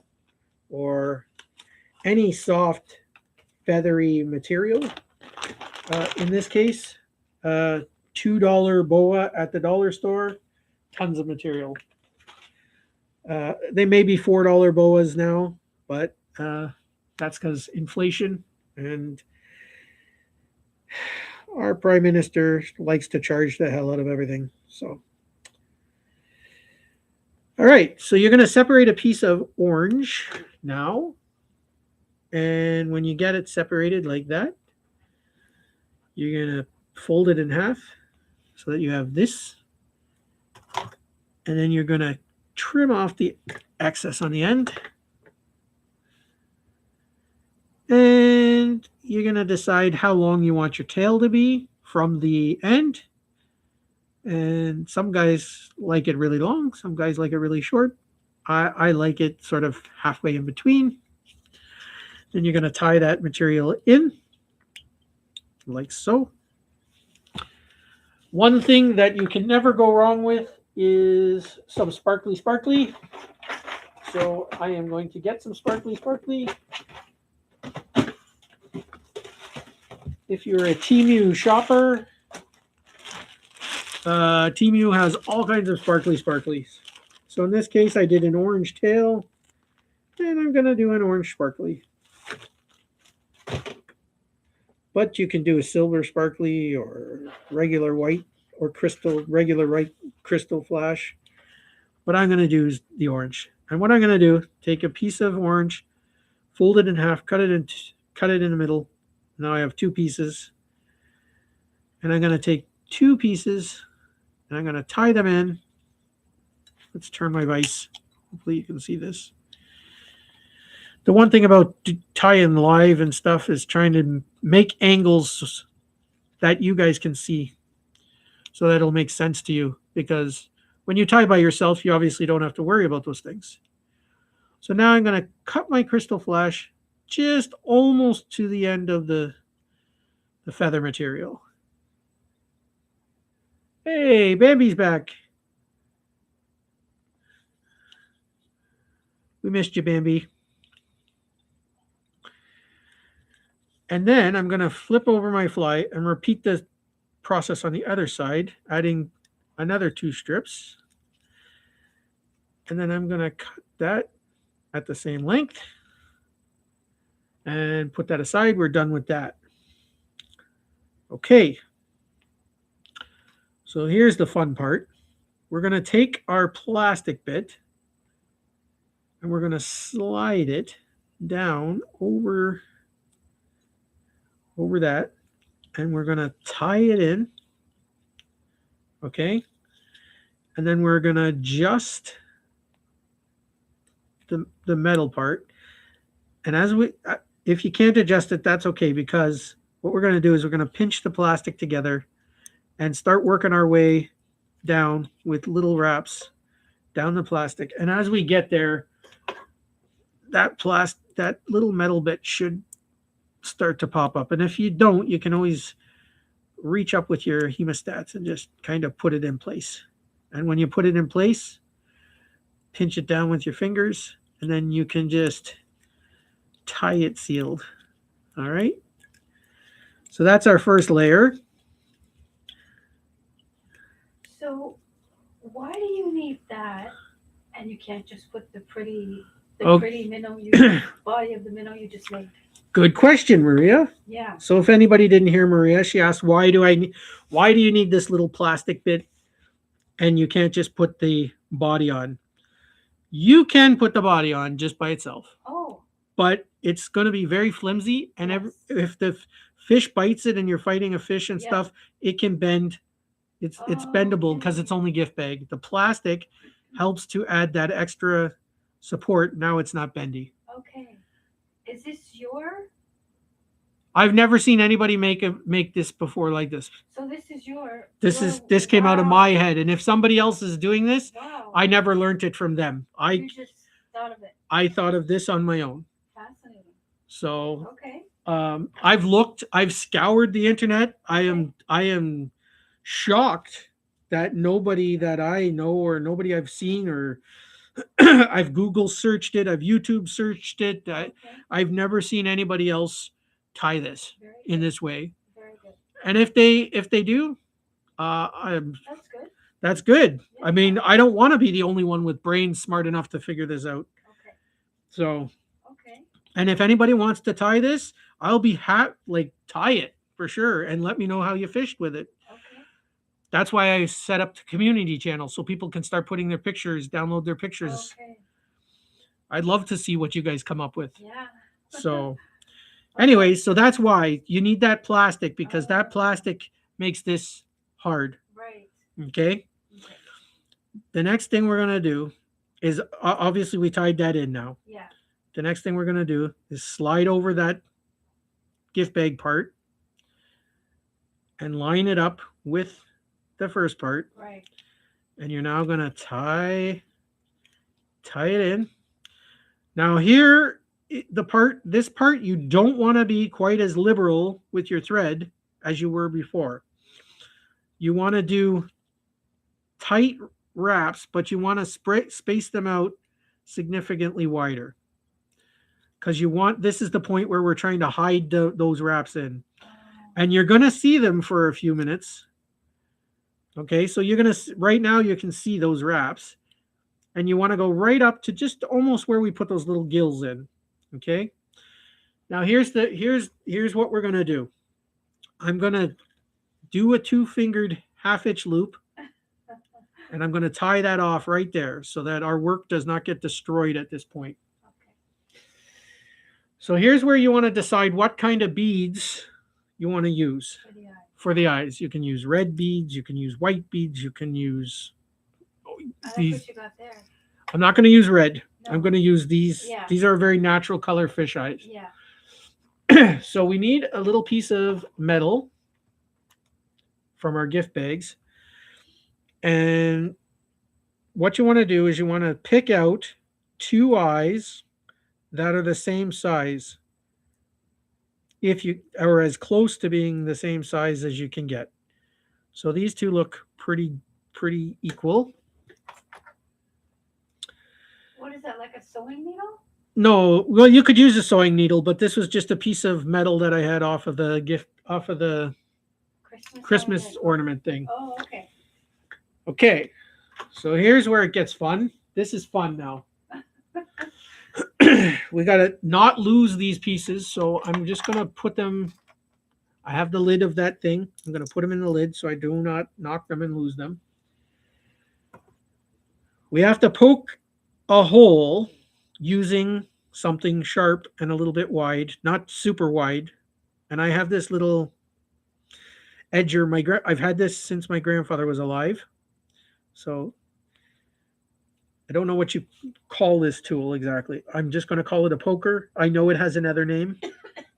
But so what could someone else use? You Jody, could if they use a had sewing. You could use a sewing sewing needle. Okay, that's what I thought. You could use a bodkin, like official bodkin. This is a bodkin. So for fly tying, Oh, it's called a okay. bodkin. Okay, This is a bobbin. This is yeah, a bodkin. I understand. Okay. You could use your bodkin, Yeah, uh, I'd use a sewing needle. but you could use a sewing needle or this. I What do guess you have? this is like a bodkin, but it's Yeah. not a bodkin. But anyways, it means a lot to me, and I always use it for this kind of purpose for really poking stuff like that. Okay.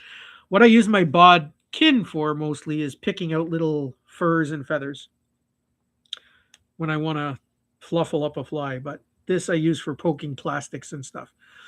So you want to line up your eyes right where you think the eyes would line up on a fish, and not super close to The gills? not no, you know that little part, this part where Oh, we're, the hook. this has now become your, we'll call it your top eye. Yeah. This is what would be your hook eye, but it's your top eye now. You don't want to be too close to that because you want it to be balanced. So you want it to be right in the middle between where the nose or the mouth is, right in between that.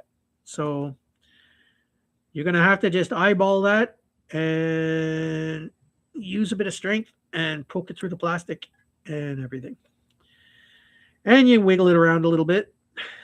And you can go on the other side, poke it through, wiggle it around a bit. Now you have that hole. And basically, you're going to take a piece of thick broom bristle, thick black broom bristle. Dr. Oscar or whatever, that's the kind of broom I used. And you're going to slide that through your you're going to slide that through your fish. Okay. What's the You doctor? mean Vyleta. Vyleta? I don't know. Yeah. Anyways, make it thick. There's so many different kind of broom bristles. Yeah. Okay, now we're going to take our beads, one bead, Okay. and we're going to put it on our fish. On the broom bristle. We're going to put that bead on our broom bristle through the head of our fish. Right. And then you're going to take whatever lighter is best for you. I'm going to use the Super Fuel, but I mean, you can use this one, whatever one, doesn't matter. And we're going to melt that broom bristle. So you want about 3 millimeters of broom bristle sticking out from that bead. We're going to melt that broom bristle up to the bead so this is the fun part, without melting off our line and releasing our whole fly.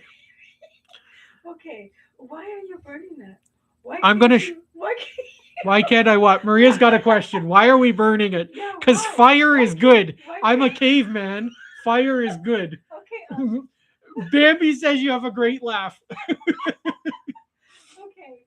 Thank you. I am like Ugg. You know my puppet Ugg? I know. I am like Ugg. Fire good. I know. Ugly. Until you burn it too much. Fire bad. Okay. Okay. No, why are you burning that when you could just clip it a bit and then UV resin it so it stays in place? That would just be no fun. I'm still going to UV resin it after. But there's another reason for it. Okay. Because Go ahead. when you melt it and you touch it, because I'm going to touch that now with my finger, Yeah. I'm going to melt it, and before it hardens, which is fast, I'm going to touch it quickly with my finger, and what it's going to do is make the pupil of the eye, so it's going to widen out a little wider and make a pupil of an eye. You're very detailed. I am very detailed, so let's do it. Okay. And if people don't want to do it, they can just order flies from me. But anyways, but me and Ted will just do it the good old way. Yeah, I'm sure. We're the good old boys. Okay. Wow. And Bambi will just send you some. Yeah. Okay, here we go. So you got to be very careful. Yeah. 2 or 3 millimeters out. Going to take the flame like in the good old days.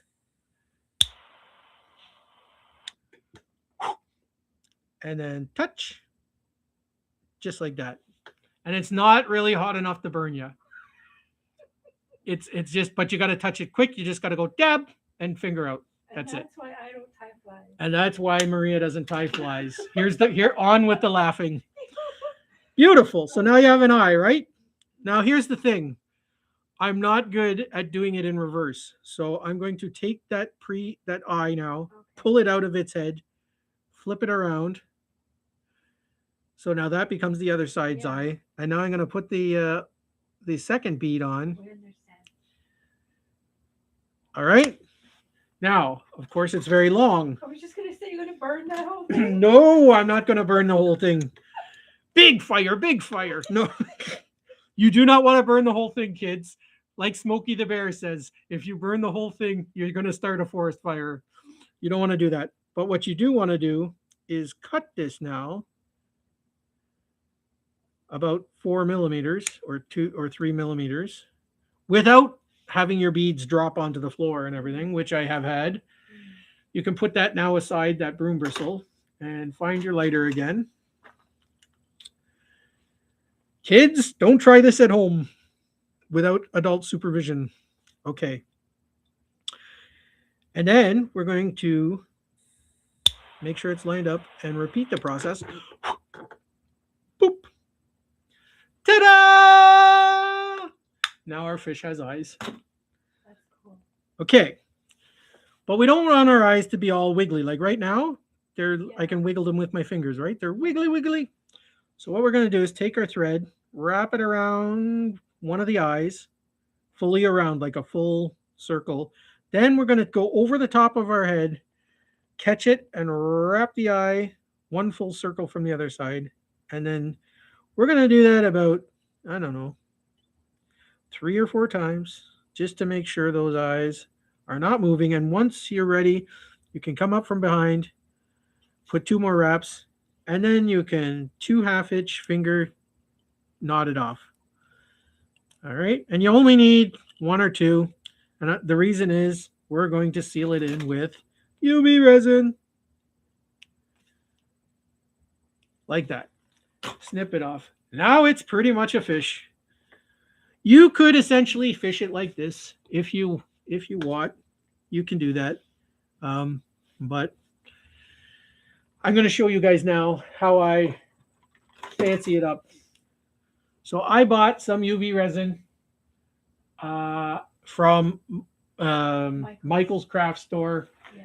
It is called, excuse me while I get up for a second. That's okay. It is called UV Resin Craft Creation Resin. So it's just a standard resin. It's not loon resin or what's the other resin there? There's loon, there's I don't even know. It's not really a fly tying resin. It's just a regular old craft resin. Yeah. And it's a jelly one. So it's got like a little tacky feel to it after. But what it does do is seals these minnows up completely. So I'm going to seal this thing in with the resin. I've transferred from that bottle to this little bottle. I have these. I ordered a pack of 10 little bottles with these little nozzles on it from Temu. Oh, yeah. So these are the little nozzles on these bottles. I ordered them from Temu. I got 10 of them, and they come with a little funnel. At least the ones I did come with a little funnel. So I can just pour the stuff in, and then I can use this little tip to get into all the little crevices. But remember, if you're using UV resin, it must be a dark bottle, because if the UV light hits it through a clear bottle, it's going to harden your whole bottle of stuff. And you're not going to be happy. So don't do that. So I'm going to take our fly out of our vise. I'm going to move the vise out of the way. I'm going to try and stay in focus.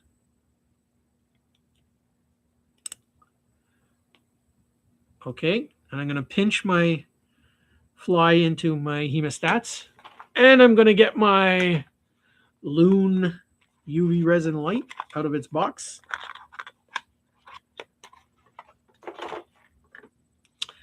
like so. And I'm going to just put that on my lap to be ready to use. And now, this is the part where I'm not looking at you guys. So I got to try and keep this in camera focus. Just yell at me if I'm out of focus. So I'm going to take this and I'm going to start with the eye. And I'm going to put some gel on there. And I'm going to go around. And for Ted, who asked, can you just use nail polish? You absolutely can. You absolutely can. At this point, if you don't have UV resin, you can absolutely use nail polish. Okay. I'm gonna try and this little piece flipped up. But anyways, then I flip it over, do the eye first, then go around the whole thing. Go down the body. I pretty much cover the whole thing at this point. But what you really want to make sure you get is this part where the seam is. You really want to make sure you get some resin in the seams, in the little cracks, because you want that gift bag is paper on one side. So it's really just a paper. So if you don't seal it in and water gets in there, what's going to happen is it's going to start eating away at the paper. And I just don't like the way that is. So just give me a second. I'm just going to try and push that in just a little bit. This should be flat. Somehow I got it a little bent. So, but it'll still work. So I'm just going to do it this way for the sake of time. I'm not going to fix it. So now I take my UV light. Try not to stare directly into your UV light. It's not good for your eyes. And if you're using UV resins, so I do like 10 seconds on one side and flip it over. Oh, sorry. So I do 10 seconds on one side, 10 seconds on the other, and then I flip it and repeat the process. And I do that for a little bit. And the light I have is not the strongest light. It's not the most expensive UV light. And the battery, this is battery operated, not rechargeable, which I didn't want rechargeable, because if you ever have to recharge it and it takes, I don't know how long to charge them, probably 20 minutes, a half hour, 45 minutes or whatever, then I'm in the middle of fly tying. I want to be able to just pop in a new battery and finish the job. Maybe in the future, if I get some money, I might buy a more expensive one, but for now, this one does the job. It takes a little longer. It still hardens the resin. And I never used resin up until this year on my birthday. So I just wanted to try it to see how it was going to go. I also didn't want to pay super stupid amounts of money for resin. So at this point, I just touch it. Oh yeah, it's hard. It does have that little bit of a tacky because of the type of resin it is. It's a gel resin. They use it for making like pendants and stuff like that. So this is good, but because that little bit of tackiness is on there, every time you touch it, you'll leave little like fingerprints and stuff. So now I actually take my clear nail polish and I'll do a coat of that over top of the minnow.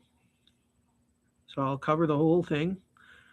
And what it does is really allows the shininess of the gift bag and everything to come right through like so.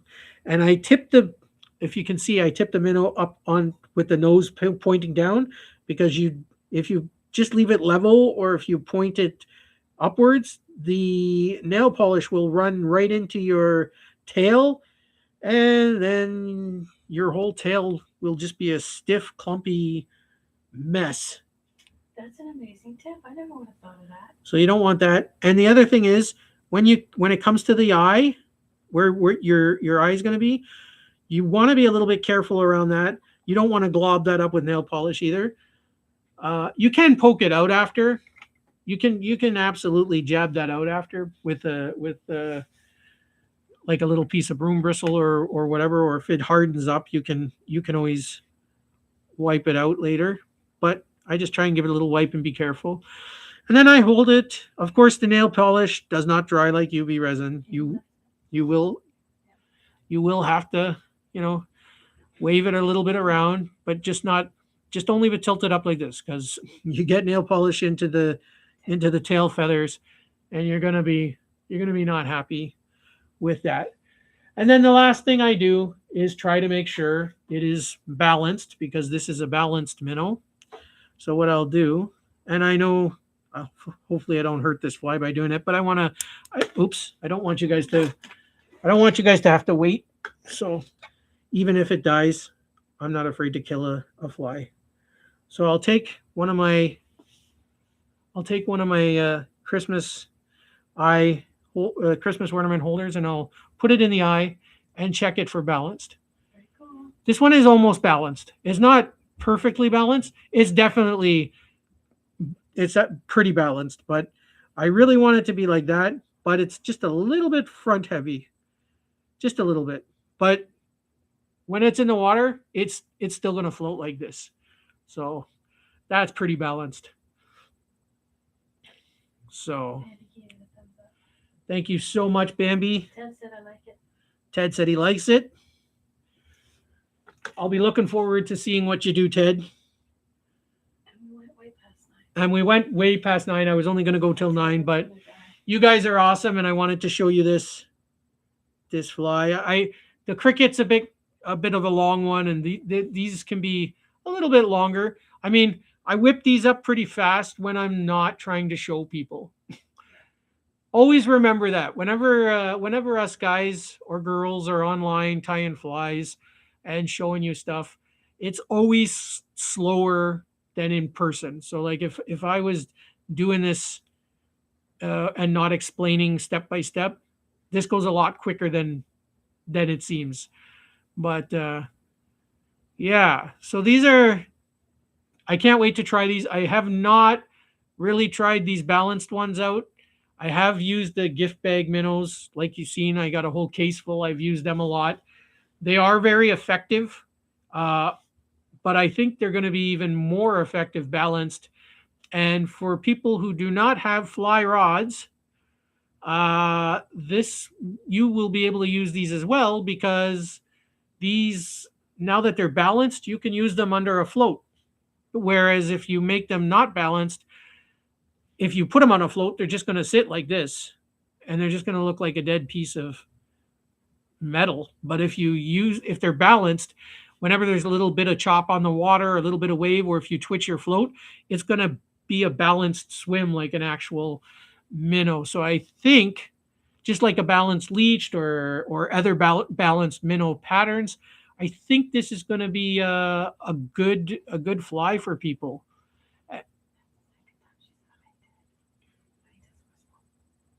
So yeah. So yeah. So that's it, guys. That's the flies. I'll let you see my pretty face before we go. You've seen my disembodied voice for a long time. So thank you guys for showing up. Thank you for all your support, Bambi. Of course, always love seeing you, Bambi. Ted, thanks, buddy. Thanks for showing up. I hope I can't wait to see if you tie some of these up. If you need any more help, just call me. You got my number. And for anybody else watching, or if you're watching later after the live, thank you. Survival Empire Rational Reviews. Hello. Oh, hey, Survival. How's it going, man? We're finished. We're wrapping things up, but This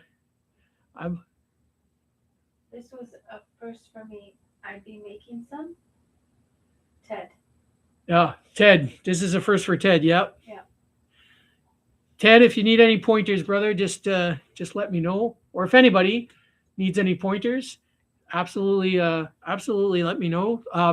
We have, I opened up the community tab now.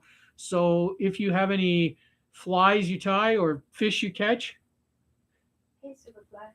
Superfly survival.